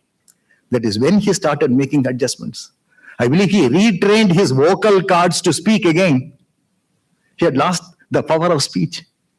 He retrained the vocal cords to speak again. And slowly this adjustment process began, and it was a very gradual process. It took a long time. And then he hid his glory very cleverly. His glory, he very carefully hid. He regulated. He looked like an ordinary person, moved like an ordinary person, did everything like an ordinary person. The extraordinary being that he was, he very much wanted to be like an ordinary person, because that is the only way he knew people would access him. He wanted people to access him all the time and then know about that highest state. That was the only motive for him to come back to this level. So Kunju Swami says it was a gradual coming down. An avatar is coming down. It was a gradual coming down to our level, but still maintaining that peak level of Sahaja Sthiti. Yoga Vasishtam says, Durlabhaha Sahaja Anishtaha. The Sahaja Anishta is something the rarest of the rare. Durlabhaha Sahaja Anishtaha. So all these adjustments he made for our sake. There was a Swami in the Ramakrishna mission in Paris. His name is Siddheshwarananda. One can find his article in the Golden Jubilee Souvenir, which was published in 1946. He has written a beautiful article where he has used all Bhagavad Gita shlokas to describe Bhagavan's state. And he says he came to know about Bhagavan through a French philosopher by name Oliver Lacombe. He had seen Bhagavan. He went and told him in Paris about Bhagavan. When he came to India, Siddheshwarananda came to Tiruvannamalai, spent about a month or so in Bhagavan's presence. He says, after seeing him, I could understand the meaning of many of the scriptures that I had read but not understood. Can it be so? Is it possible for something to happen like this? Was the doubt. But when I sat in front of him, then I knew, oh, this is what was meant by the thing. So he says, quoting Adi Shankara's Viveka Chudamani, I always had a doubt about this verse. He says, Leena dhirapi jagarti. Dhi, buddhi or manas, Leena dhirapi. Even though the mind has subsided, jagarti, he was awake. When our mind becomes inactive, we go to sleep. Is it not? Automatically we go to sleep when our mind becomes inactive. Samadhi is that ability to keep the awareness along with mental inactivity. He was awake, but he was asleep at the same time. He was awake, he was very alert, but his mind was not active at all. And then immediately Shankara says, Jagrad dharma vivarjitaha. But he was not, his wakeful state was not like our wakeful state. The difference is, When we are awake, we are centered in our body. We are anchored in our body. But he was not anchored in his body at all. Jagrad dharma vivarjitaha. He calls it as Jagrad dharma. We know about Raja Dharmam, we know about Kula Dharmam, but this is Jagrad Dharmam. He says the characteristic of the wakeful state, the most important characteristic is to be centered in the body. Otherwise, we will not be able to interact with the world. Imagine waking up and not finding a body, we will go crazy. But in his case, Jagrad Dharma Vivarjitaha. Bodho Nirvasano Yasya Saha Jivan Mukta Ishyate. This is a sloka. I did not understand what it was. Then I saw Bhagavan and I saw him totally still but absolutely alert. Dr. K. Subramaniam, who was the founder of the Hyderabad Kendram, he used to visit the ashram when he was a young boy, and he describes his experience in this manner. Evening time Veda Parayanam was a very special event in the ashram. The Veda Padashala students would sit in front of Bhagavan. Bhagavan, who is normally reclining, he will stand, he will come to the Padmasana posture, and his body will become totally still. He will have that otherworldly look at that time. The whole ashram would come and then take part in that event because they would drop everything they were doing. They would come to witness that. It was a sight for gods to see, says Dr. K. Subramanian. Like a Parameshwara, he would sit and the Veda Parayanam would be going on, will be totally still. And K. says, sometimes at the end of the Veda Parayanam, Bhagavan would call some Patasala student, a young boy, call him to his side and gently correct him of a mistake that he had made in his recitation. Either a swara mistake or a pronunciation mistake, he would gently correct him. So it shows that he was totally absorbed, but at the same time alert. Not only he knew a mistake was made, he knew which boy made that mistake. He would call him and tell him and correct him about this thing. Siddheshwarananda says the same thing. Tenammal was reciting Ribhu Gita, and Bhagavan turned to her when she made a mistake and corrected her. But till that time, he was totally still and absolutely absorbed. Then I knew Leena Dhirapi Jagarti means this. He also quotes another sloka. That article is a beautiful article. Anybody who wants to know about the real Bhagavan state, that article is a great guideline. So he says, in Drigdrishya Vivekam, he quotes another sloka. He says,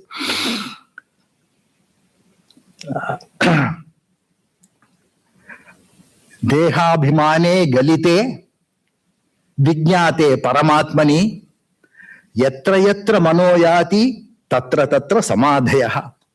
The meaning of this is, when the abhimanam to the deham is gone, and the Supreme Self is known, Vijñate Paramatmani, for him, wherever the mind is directed, the mind will find Samadhi in that place. He is never out of Samadhi. He would be cutting vegetables and he would be in Samadhi. He would be talking to somebody, he would be in Samadhi. We cannot understand this. This is Sahaja Samadhi. He is never out of Samadhi. Kunjaswami talks about an incident that happened in his life. He went to some other ashramam because somebody invited him. So as a representative of Ramana ashramam, Kunjaswami went to that other mutt. In that mutt, a lot of activities took place. And the devotees of that mutt's guru, he asked him, between 5 and 7, we cannot meet our guru because he would be in Samadhi between 5 and 7. What time does Bhagavan go to Samadhi? What are the times? He asked him. Kunjaswami did not know what to say. He told them he is never out of Samadhi. There is no fixed time for Bhagavan. It seems those people did not believe him. How is it possible? He writes, he has composed, he talks to people, and you are saying that he is never out of Samadhi. That is the beauty of Sahaja Samadhi. never out of samadhi. So his entire 54 years he spent in that particular manner. Totally indifferent to the body. The body consciousness is totally lost. Even the yogis do that. They withdraw their consciousness from the body and so from the world also. And they get into nirvikalpa samadhi. Sunk in that bliss. One of the greatest of states. But Bhagavan says very boldly that this is not the ultimate state. Because the mind has not destroyed itself. The mind is present there in its seed form, ready to come out at any time. So once again, when the mind comes out, when you come out of the samadhi, the body consciousness begins and the world starts, the samsaric life begins. So it is just there in the seed form, and Bhagavan calls it as layam. It is the subsidence of the mind, suspension of the mind, but not transcendence of the mind. Layagatam punarbhavati, he says in Upadesasaram. Layagatam punarbhavati. No mritam. When the mind becomes dead, it does not happen. He has truly transcended everything. He has truly crossed the samsaric life when the mind is dead and the jnani's mind is dead. When somebody asked him once, Bhagavan, does jnani have a mind? Bhagavan said, yes, he has a mind. He was shocked. Jnani has a mind? And it seems Bhagavan said, jnani has a mind, but it is a dead mind. And he laughed. Jnani has a mind, but it is a dead mind. And I believe he laughed. Bhagavan laughed. The laughter maybe is to say that, go figure it out. It is not possible for us really to understand. He says he has a mind, but it is dead. Dead because it cannot bind anything. It cannot sprout anything. There are no desires that are harbored in that mind. That mind is totally pure. And that is the mind of a jnani. People have tried to really figure out what was the state of Bhagavan, and it was not possible to do that. Always ended up in failures. I talked about Siddheshwara Ananda. But there are others also who tried to figure out what is it. Great scholars, they could not do that. And towards the end of his life again,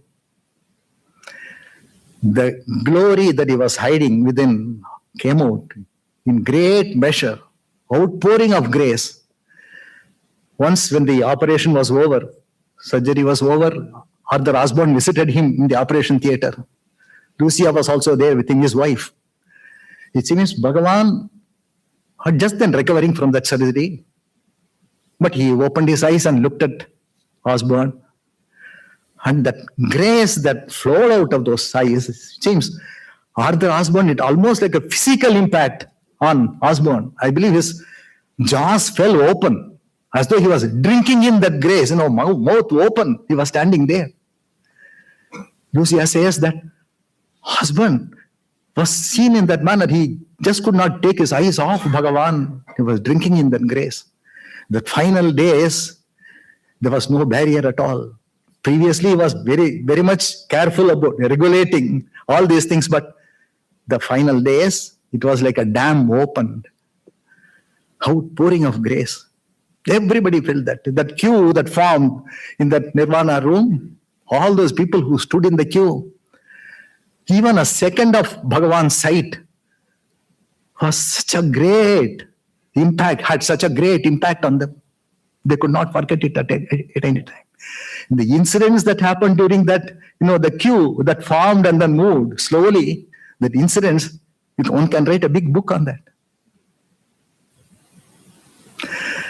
There was a princess by name Prabhavati Raje. She actually almost grew up in the ashram in her younger years. She was known as, very fondly called as the princess of the ashram. Like Shakuntala in Kanvashram. She got married and she moved away.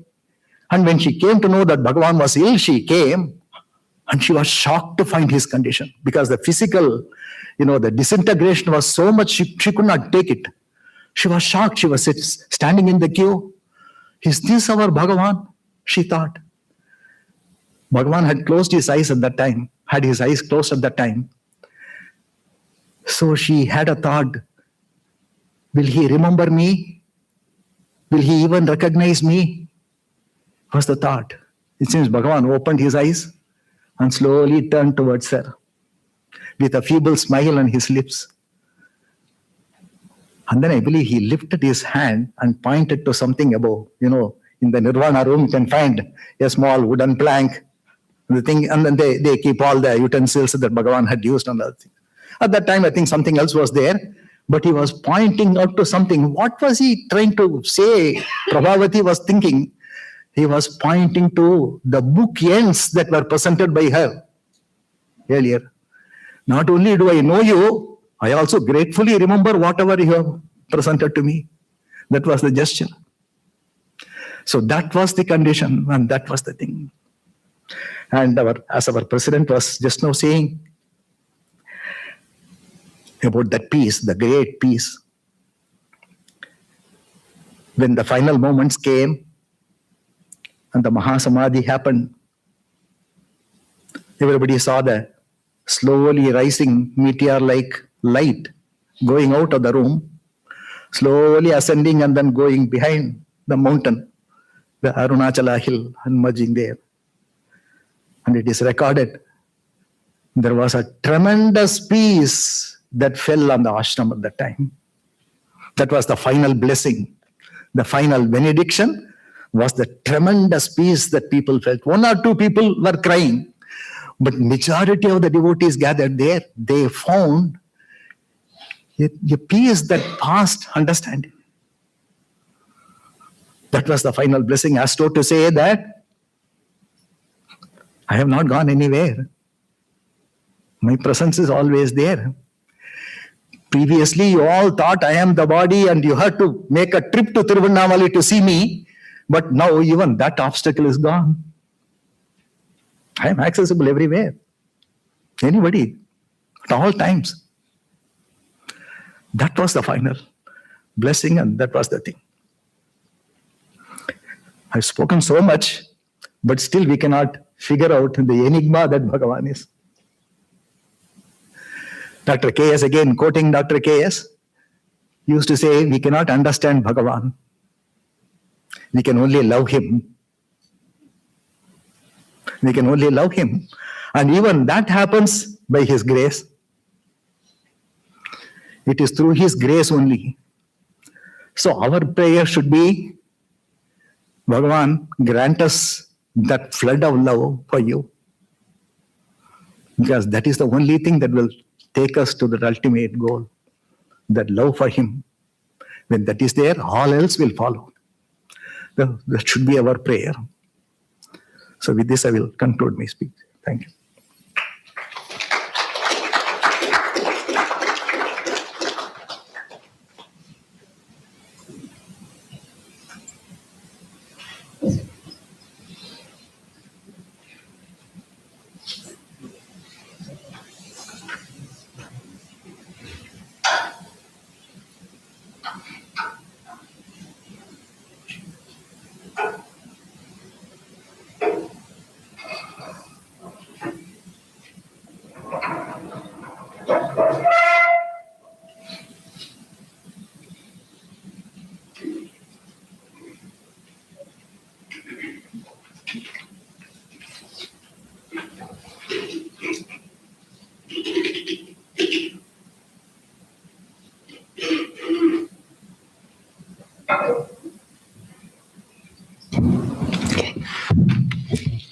Thank you. After a talk like that, it's difficult to speak of more mundane matters, but that's what falls to me. First of all, it's a great pleasure and an honor to be with all of you. I have met some of you over the years at the temple retreats. Like many of you, I have spent pretty much most of my adult life here in the US, but it was always an aspiration to move back to Arunachala, and purely by Bhagavan's grace, I was able to do that a couple of years ago. And also by Bhagavan's grace, I was able to start working a few months ago at the ashram in the publications division and the mountain path. So what I'm going to share with you today is some of the vision for the publications division and the mountain path, and some of the principles that guide it.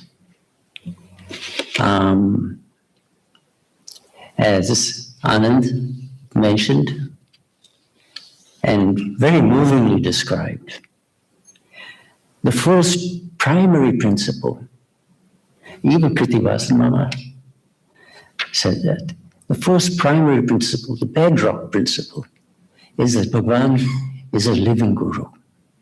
That there can be no doubt about.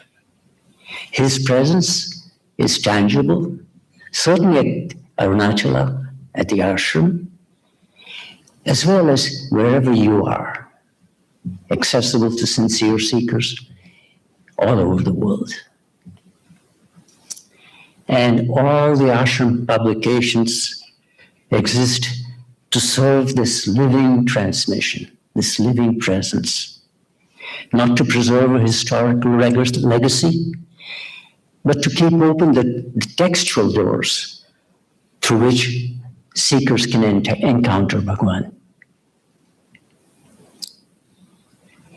The vitality of Bhagavan's teachings does not depend on our editorial effort.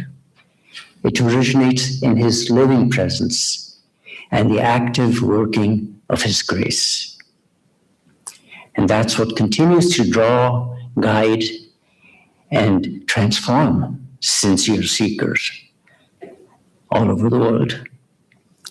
And the departments and the publications divisions and the mountain path's task is not to seek to in any way generate this vitality. That would be a futile task, but to ensure that nothing obstructs it. So the ashram publications aspire to be a clear window, as I think indeed the ashram itself, for the transmission of Bhagavan's teachings, and perhaps more importantly, as a way for seekers to encounter Bhagavan's living presence and his guidance. Turning now specifically to the mountain path, if some of you have seen the website, that has gone through a complete revamp. It's a beautiful website, if I may say so. And I have to give a shout out here to Gopal, who single-handedly revamped this website. It was entirely his conceptualization, his vision, and his execution, his implementation. We have the articles, the mountain path articles now can be accessed in a number of different formats, including PDF, EPUB, MOBI. And you can also listen to the articles. There's an audio enablement. And you can access machine translations, admittedly, in 9 Indian languages and 7 non-Indian languages. Again, have to give a shout out to Gopal for doing such a wonderful, wonderful job on that. Longer term, we want to make the mountain path truly a community endeavor. And by that I mean, it is not just for devotees, it has to be by devotees as well. And in that spirit, we would like to infuse perspectives from a diversity of devotees. And so we are looking to all of you to contribute, to make your contributions, to express your life and your experience in Bhagavan.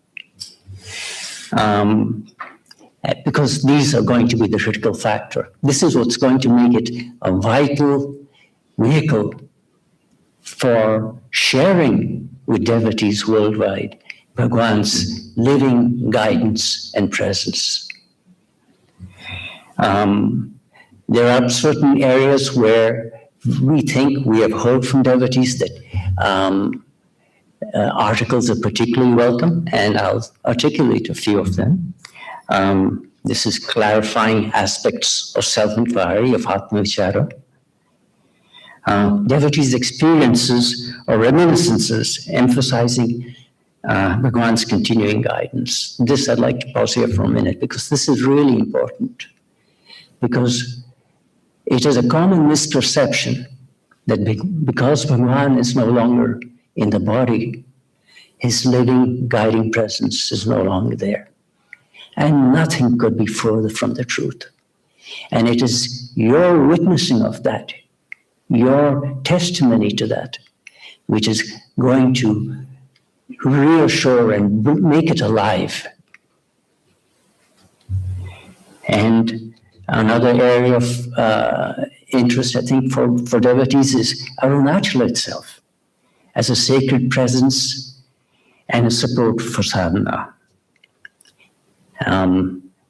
Finally, one more area that I'd like to mention is reflections on grace and surrender.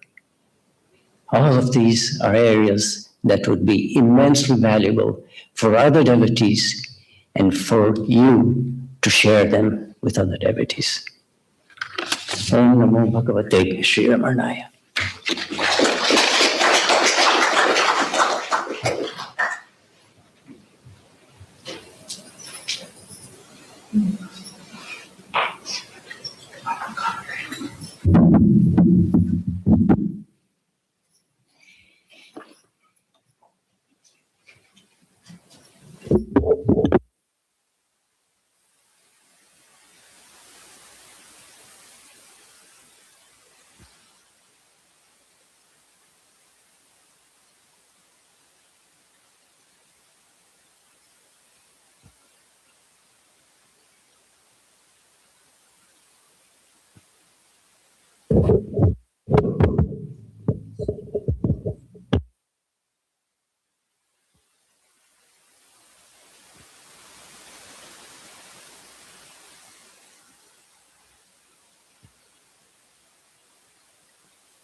Hello, can you hear me? Om Namo Bhagavate Sri Ramanaya. Bhagavan Ramana's mother Aragamal has blessed us devotees with a place to call our home in Tiruvannamalai, that is Sri Ramanashram. On this auspicious Aradhana celebration day, if we have a chance to request Mother Aragamal anything, what would we pray for? Here in this song in Tamil, the devotee prays to a mother for a list of requests like the supreme knowledge of the self, the destruction of this illusionary Maya, and many more, but changes in the end to only one request, to bestow her beloved son's feet. The song is set in Purva Kalyani Yagam and Karnachaputalam. Krishna here, who's an accomplished Mridangam artist, will accompany me for this musical offering to Bhagavan.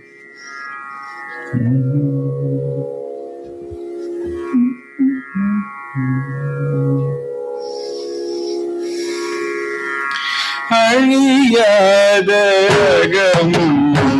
Ariyadasugam, Ariyame,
குலாயமே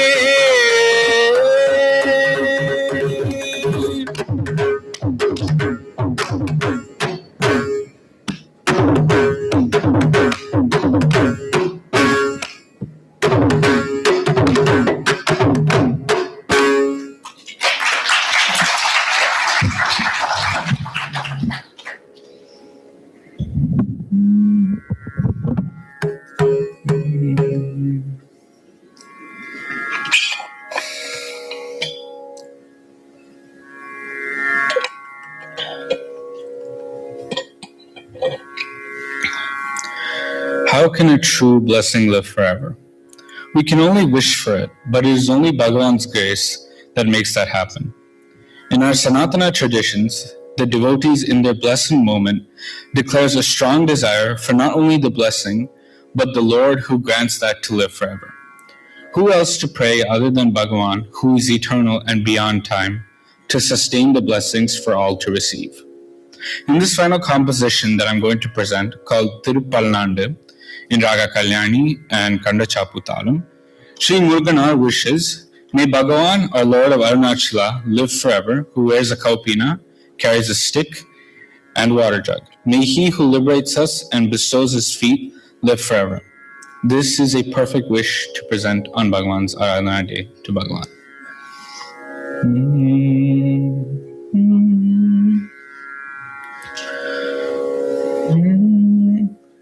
Tadera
Pallandenango Ramana Bhagavake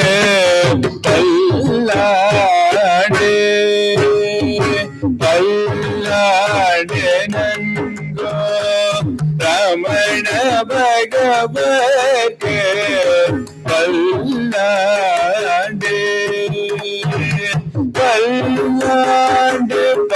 Padurum Pallade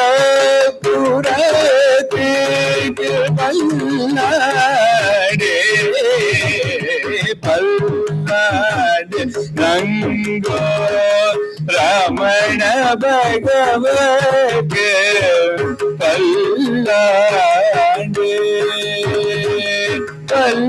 Pallade Padurum Bhakta Pallade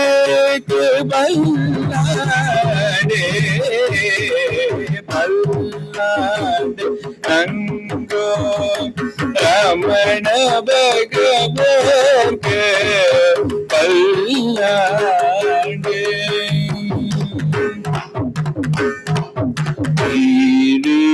Ri Gaga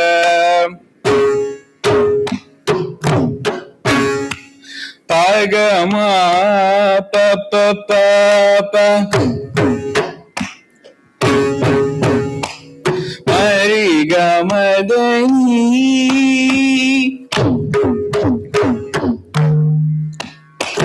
Palland Pandi Suriya Padiya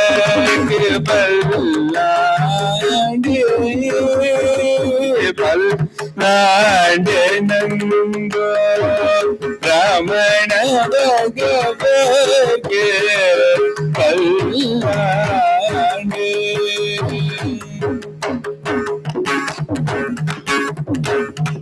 sa sa sa pa pa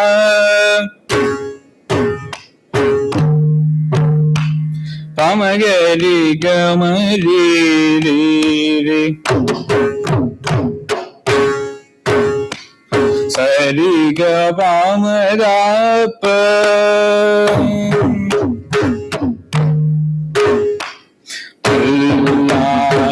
Soni पर पद तांग पल्लाडे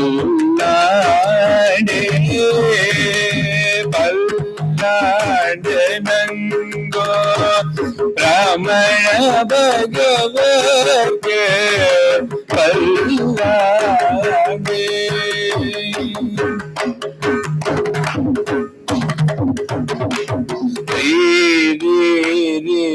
Riga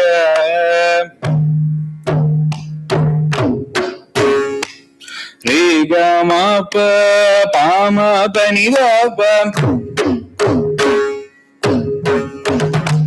ma da pa ma ga ri sa ri ga pa ma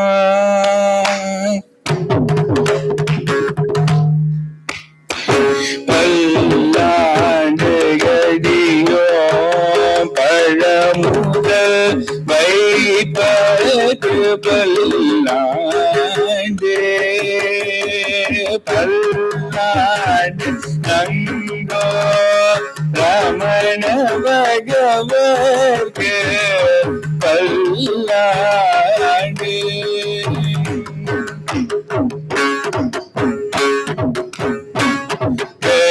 gari gari ri maga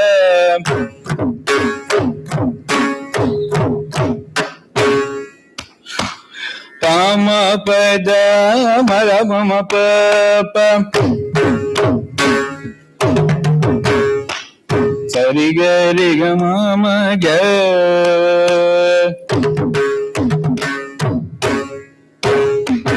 பல்லாண்டகி லோடே கோவன பானகு பல்லாண்டே பல்லாண்டு நங்கோ ரமண பகவத் பல்லாண்டே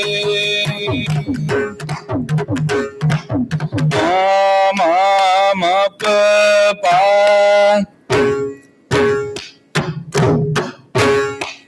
madani da pa ma pa pa pa ma da ba ga ma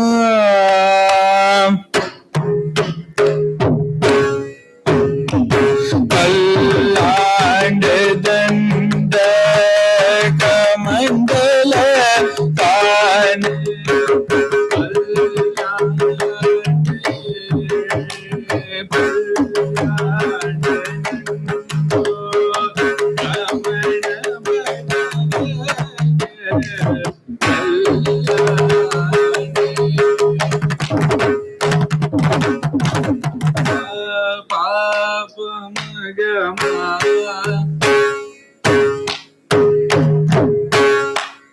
madani ma pa pa pa pama gari sari ga pa ma da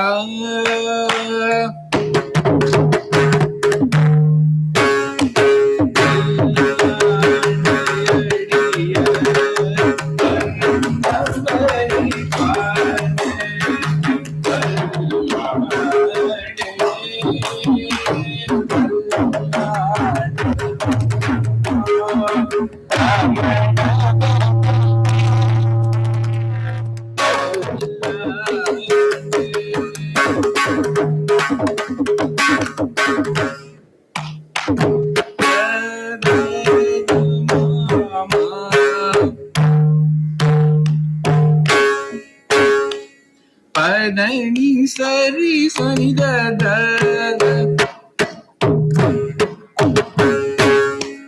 sani da pamaga ma padani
Just click it onto your Apple. Let's see if it works.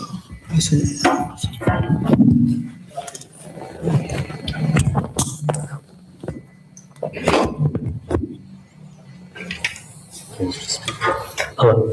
Check. All right. Thank you. What do you mean? Oh, I can help you. Yeah.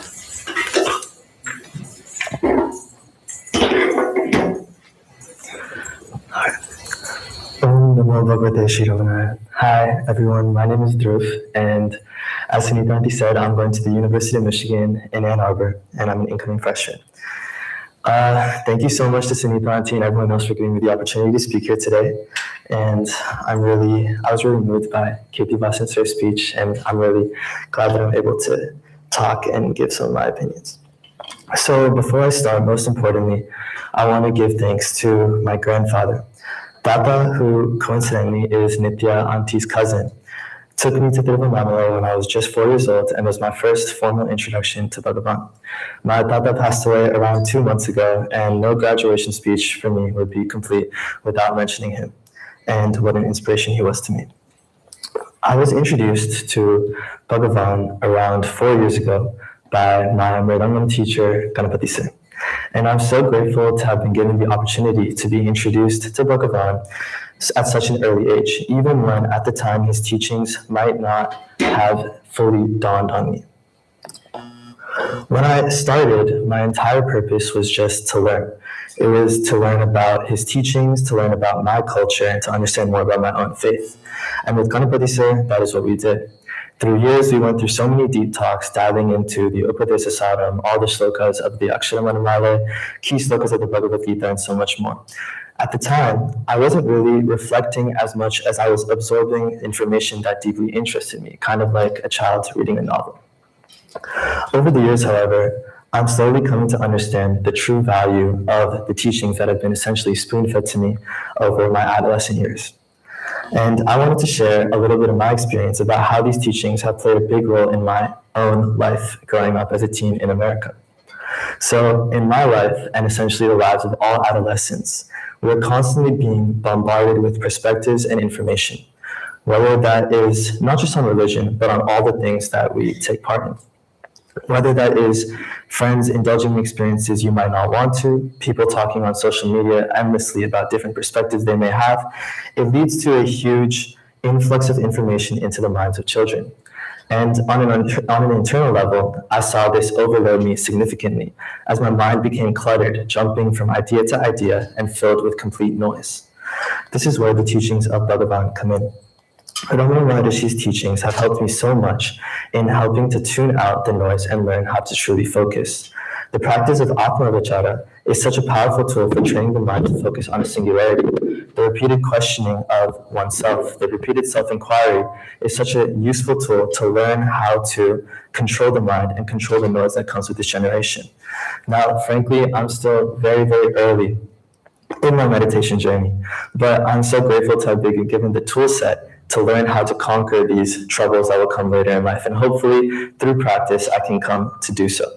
Additionally, the second thing I've learned is to shift my motivations from external to internal goals. With external goals, such as wanting to be successful or wanting to achieve something, the goalpost continuously is moving, and you are stuck in an endless loop of chasing things. However, with internal goals, it makes it like such as trying to be the best version of yourself in your endeavors.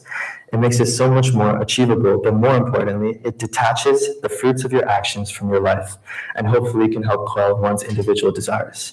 Now, that is significantly easier said than done, and I know it is incredibly hard to do, but hopefully I am able to do so as I go through on the life. And I'm so grateful that I'm aware of all these teachings through Ramana Maharishi and Bhagavan. And the final point that I want to make, which is the most important of all, is the point of satsanga.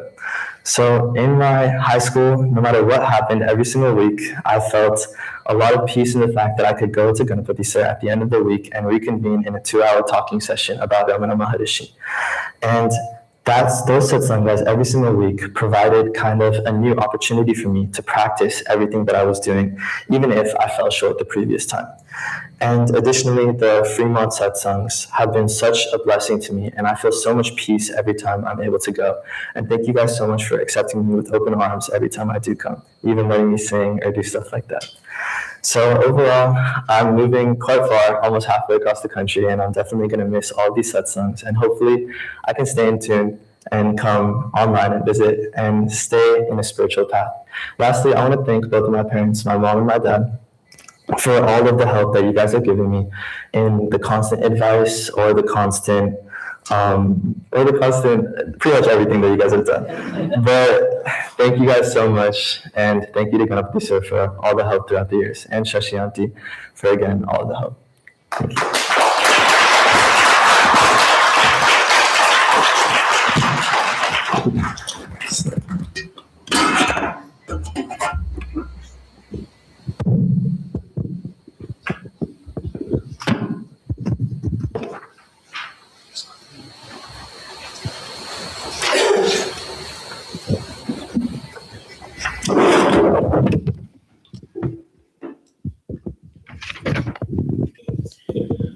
Can you hear me? Yeah? Okay. Om Namo Bhagavate Sri Ramanaya. I'll start with a prayer to Bhagavan that my Appa writes at least one song on Bhagavan with very simple words that I can pronounce, specifically no Raz, Laz, or what other Tamil letters. Someday I may understand my Appa's complicated writing, but I believe Bhagavan is much simpler to understand. As of this year, I've been coming to satsang for 9 years. Reflecting on all of those years, I'm continually surprised by how much it has taught me about myself. Growing up, I never paid much attention to what my religious beliefs were. It was only as I entered high school that I began to wonder and question certain ideas. During those early years, there were many days when I felt lost, without direction or strength. It was then that I took an interest in Bhagavan and satsang. Though concepts like Atma Vichara seemed complicated and far out of reach, over time as I listened to more stories about Bhagavan, about his stillness, his kindness, his care for all, something began to settle in me. I started to understand what I'm truly believing in. It was these qualities of Bhagavan, simple yet profound in their effect. And through satsang, I came to understand that believing in Bhagavan unconditionally was the very source of strength that I had been searching for. Satsang, as a community, has enriched my life in countless ways. What I respect most about the people I meet here is that they don't just speak Bhagavan's teachings, they live them. No ego, genuine kindness, quiet respect for others. Lessons are so simple, yet the difference they make inspires me to carry those same values into my daily actions. Satsang has also given me opportunities that I will carry with me for life. One of my most cherished memories was during the recording of my father's composition, Tirtam Dartogai. I may have earned some teasing from the uncles and aunties for being a little too stingent about flipping pages in live recordings. But beyond that, I had the privilege of sitting in on recording, mixing, and audio engineering sessions for many Ramana songs and narrations for many plays. At home, my Amma is my teacher, but in Ramana Anjali classes, Amma learns with me as a student. Watching closely how Amma learns Bhagavan's songs has taught me self-discipline and opened me to the love of his devotees had for Bhagavan. Satsang has also opened another unexpected door for me, photography. I distinctly remember the first time I took pictures at a Bhagavan function. That moment marked the beginning of something that has grown into a true passion, and I'm eternally grateful for the openness Satsang gave me to explore it. As a teenager reaching the end of high school, I finally come to understand why it is so important to have a strong belief system. Through the pressures of junior and senior year, the exams, the uncertainty, the stress that every student knows, I found my devotion to Bhagavan quietly growing. Simple acts like attending satsang every week became an anchor and a reminder that I was never facing anything alone. I'd like to thank all the aunties and uncles of satsang. You have shared your love of gulab jamun with me. You've made bondas and paneer for me. You sat with me and inquired about my life every single time we met, and have taught me Bhagavan songs. You've shown unconditional love on me and Mukhe and have given me space to grow in music by giving me a stage and so much more. I deeply cherish all of you and thank you all for being my Bhagavan's family. Anna mele tanile amadure kumiruse. See how simple Sadhu's words are. Take a hint, Dad. Om Namo Bhagavate Sri Ramanaya.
Namo Bhagavate Sri Ramanaya.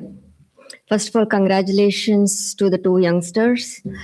It is very inspiring to hear your journey in the satsang group and with Bhagavan.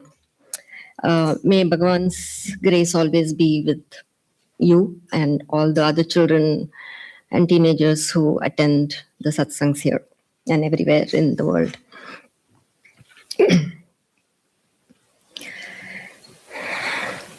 அமுதமா கடல் ஆலம் அருந்தினான்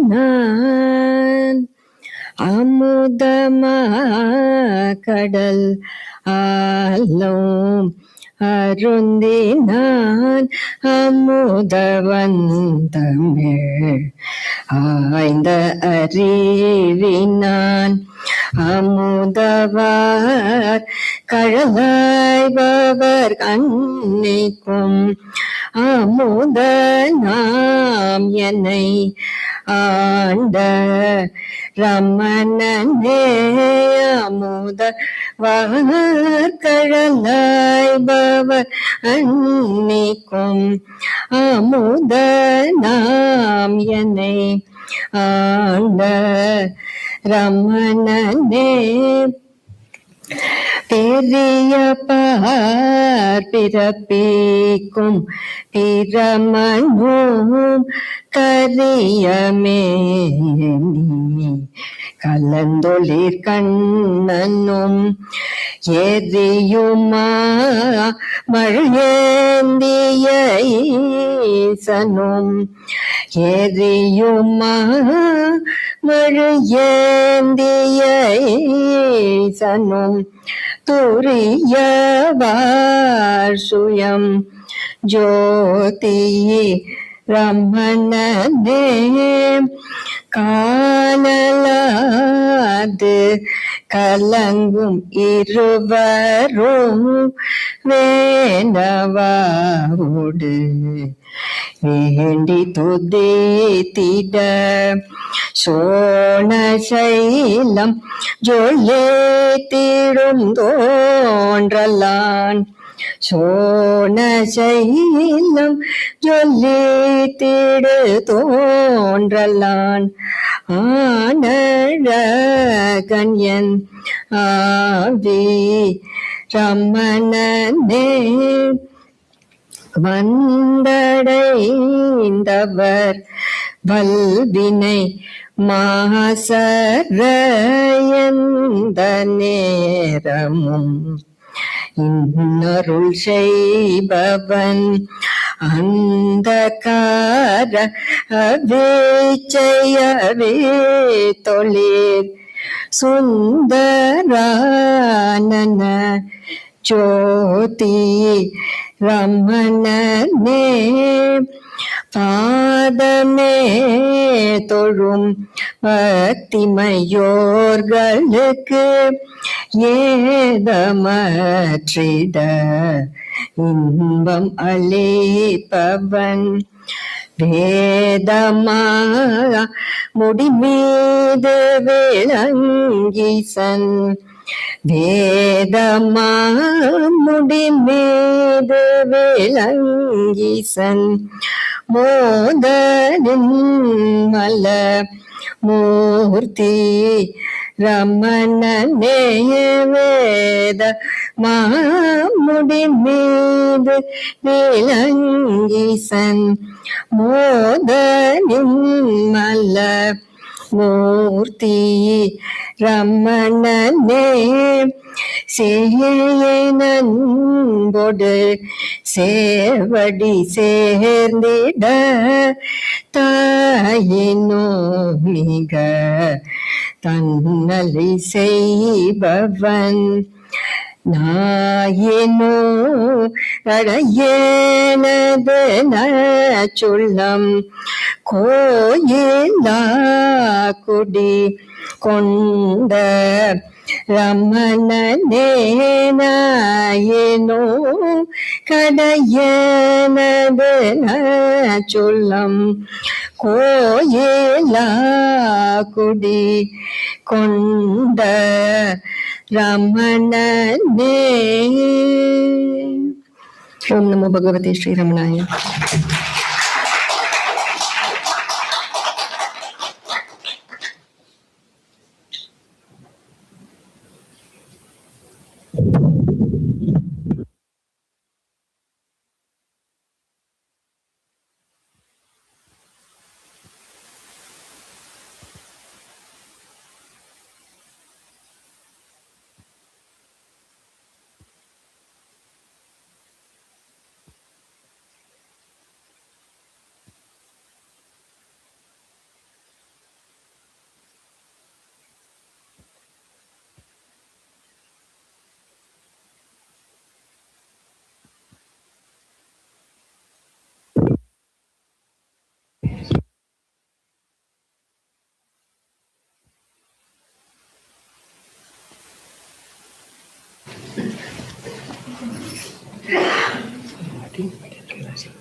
okay అంటే మధ్య పుష్పం పుస్తకం అయితే ఇంకేమి తెలుపమా okay మూడు దగ్గర ఓం చదివితే నిదానం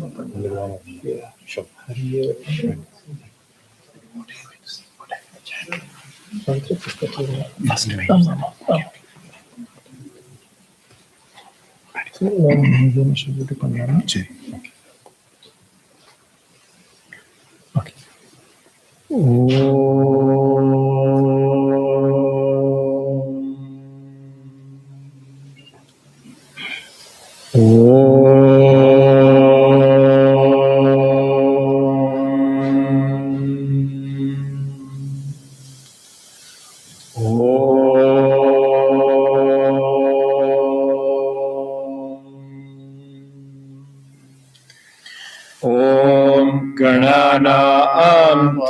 गणपतिगुं हवामहे कविं कवीनामुपमश्रवस्तमम् ज्येष्ठराजं ब्रह्मणां ब्रह्मणस्पत आन शृण्वन्नोतिभिः सीदसादनम् ॐ हंसाय विद्महे परमहंसाय धीमहि तन्नो हंसः प्रचोदयात्।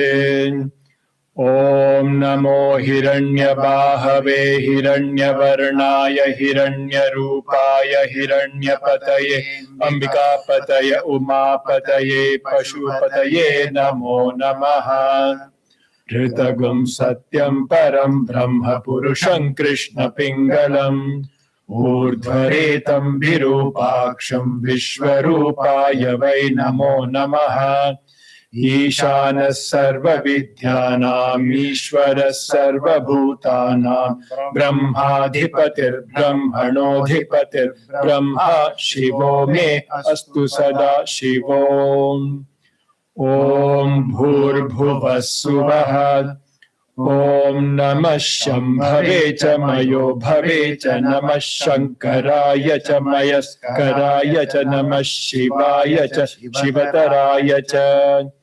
ॐ निधनपतये नमः निधनपतान्तिकाय नमः ऊर्ध्वाय नमः ऊर्ध्वलिङ्गाय नमः हिरण्याय नमः हिरण्यलिङ्गाय नमः सुवर्णाय नमः सुवर्णलिङ्गाय नमः दिव्याय नमः दिव्यलिङ्गाय नमः भवाय नमः भवलिङ्गाय नमः शर्वाय नमः शर्वलिङ्गाय नमः शिवाय नमः शिवलिङ्गाय नमः ज्वलाय नमः ज्वललिङ्गाय नमः आत्माय नमः आत्मलिङ्गाय नमः परमाय नमः परमलिङ्गाय नमः। एतत् सोमस्य सूर्यस्य सर्वलिङ्गं स्थापयति पाणिमन्त्रं पवित्रम् सद्यो जातं प्रपद्यामि सद्यो जाताय वै नमो नमः।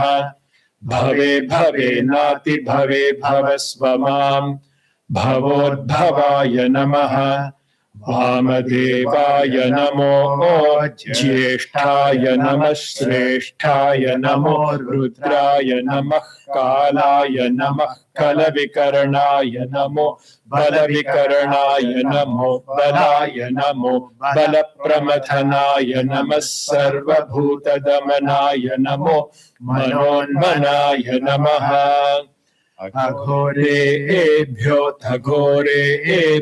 घोरघोरतरेभ्यः सर्वेभ्यः सर्वशर्वेभ्यो नमस्ते अस्तु रुद्ररूपेभ्यः सर्वो वै रुद्रस्तस्मै रुद्राय नमो अस्तु पुरुषो वै रुद्रः सन्महो नमो नमः विश्वं भूतं भुवनं चित्रं बहुधा जातं जायमानं च यत् सर्वो ह्येष रुद्रस्तस्मै रुद्राय नमो अस्तु कद्रुद्राय प्रचेतसे मीढुष्टमाय तव्यसे भोचे मशन्तमगुं हृदे सर्वो ह्येष रुद्रस्तस्मै रुद्राय नमो अस्तु त्र्यम्बकं यजामहे सुगन्धिं पुष्टिवर्धनम् उर्वारुकमिव बन्धनान् मृत्योर्मुक्षीयमामृतात्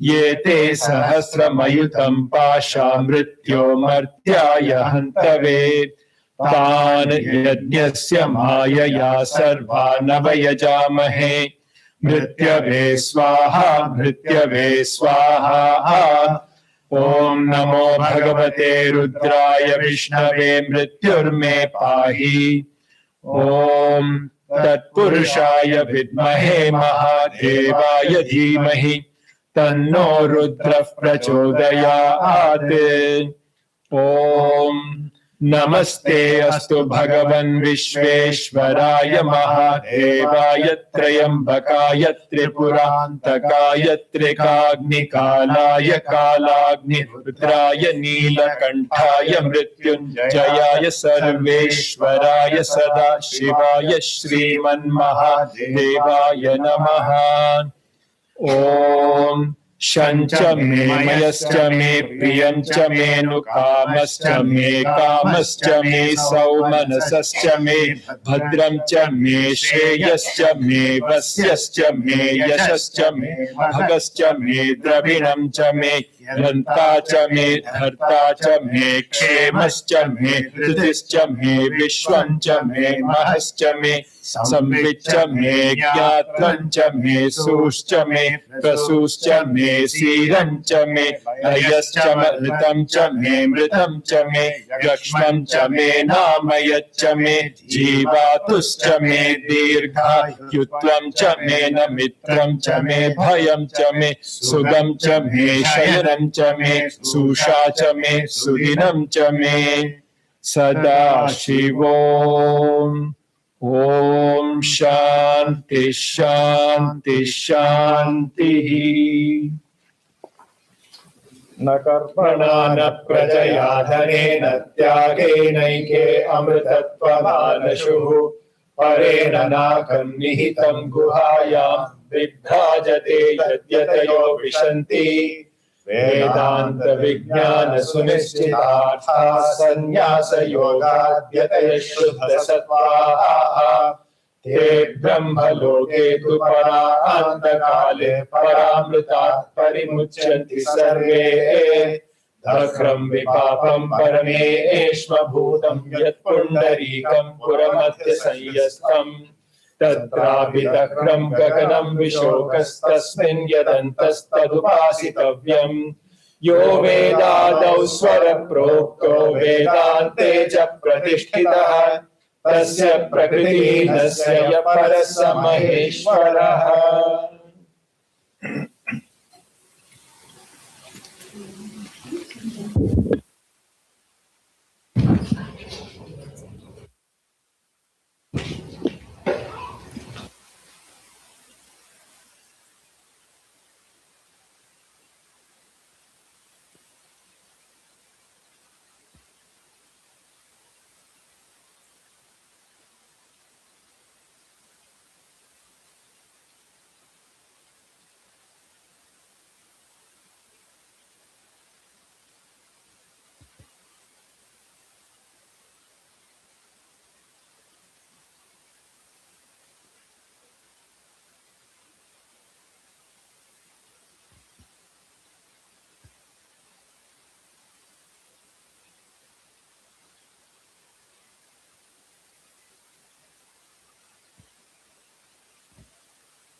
आत्मजाय मङ्गलं वरपराय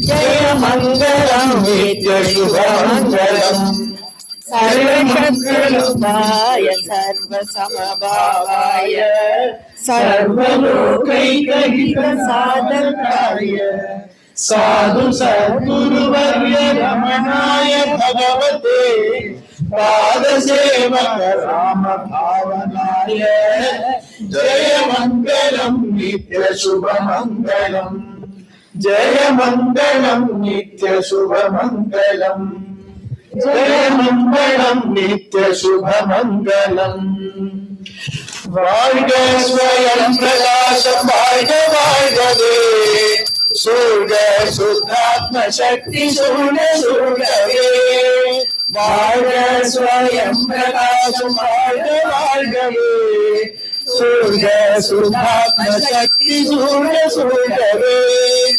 ஏழுலகம் ஜீவன் முக்தி இன்பம் பொங்கவே ஏழுலகம் ஜீவன் முக்தி இன்பம் பொங்கவே இதயமாகும் இறைவனாகி எல்லாம் மூங்கவே இதயமாகும் இறைவனாகி எல்லாம் மூங்கவே பாய்மனத்ததந்தை வாழ்க வாழ்க துரியவே பாய்மனத்ததந்தை வாழ்க வாழ்க துரியவே பரம சச்சிதானந்தாத்ம பால் பொழியவே பரம சச்சிதானந்தாத்ம பால் பொழியவே வாழ்க ஸ்வயம் பிரகாசம் வாழ்க வாழ்கவே சூழ்க சுத்தாத்ம சக்தி சூழ்க சூழ்கவே தட்டில்லாத நித்ய ஜீவ தத்துவமோங்கவே தட்டில்லாத நித்ய ஜீவ தத்துவமோங்கவே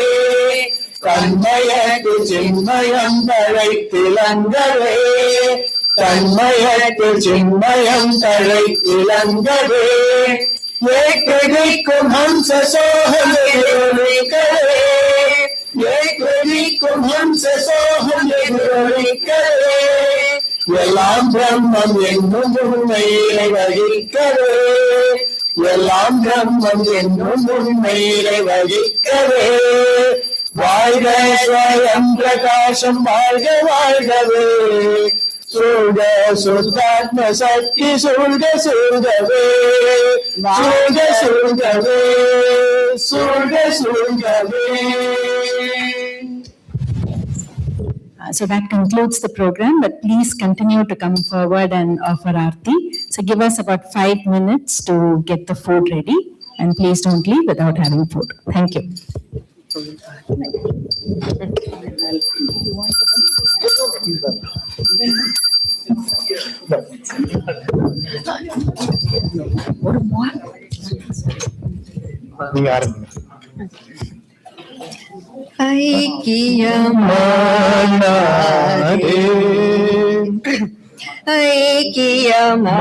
ஐக்கியமானாரே ரமண பகவன் அருணாச்சலத்திலே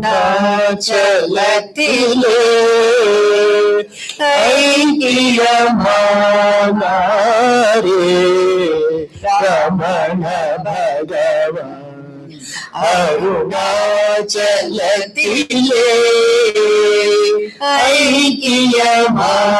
ஐக்கியமானாரே சுயம் ஜோதியாய் அருணாச்சலத்திலே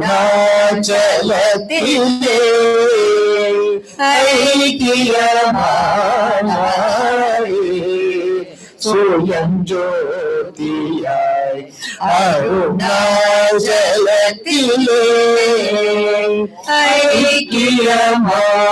ஐக்கியமானாரே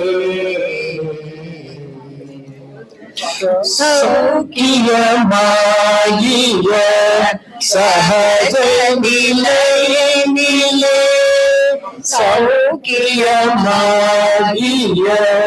சஹஜ நிலையினிலே சாந்தமாய் வாழ்ந்த வேதாந்த தனிச்சுட சௌக்கியமாகிய சகஜ நிலையிலே சாந்தமாய் வாழ்ந்த வேதாந்த தனி ஐக்கியமாரே அற்று நோய் விட்டவனை ஒரு நோயின் செய்யும் சுற்று துன்ப நோயின் செய்யும் அற்று நோய் விட்டவரை ஒரு நோயின் செய்யும் சுற்று நோய் விட்டவரை துன்ப நோயின் செய்யும் பற்று நோய் விட்டவரை தொற்று நோயின் செய்யும் சுற்று நோய் விட்டவரை துன்ப நோயின் செய்யும் ஐக்கியமானாரே வேற்றுடல் கூட்டினை வேலை பிளந்தாலும் சகையினரென்றே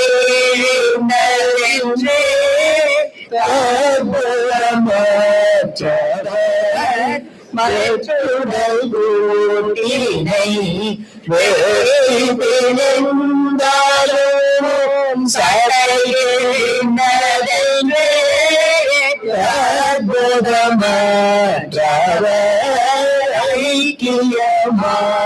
ஐக்கியமானாரே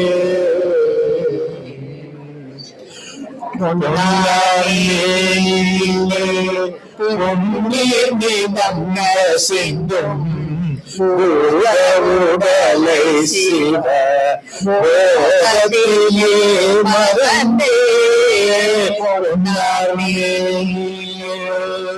பொன்னிடம் சிந்தும் உடலை சிவ போதிலே மறந்தே உன்னதமான ஞானி ஓம் சிவம் சிவம் என்றே உன்னதமான ஞானி ஓம் சிவம் சிவம் என்றே கலந்ததனை உலகம் எல்லாம் காணவே உன்னதமான ஞானி ஓம் சிவம் சிவம் என்றே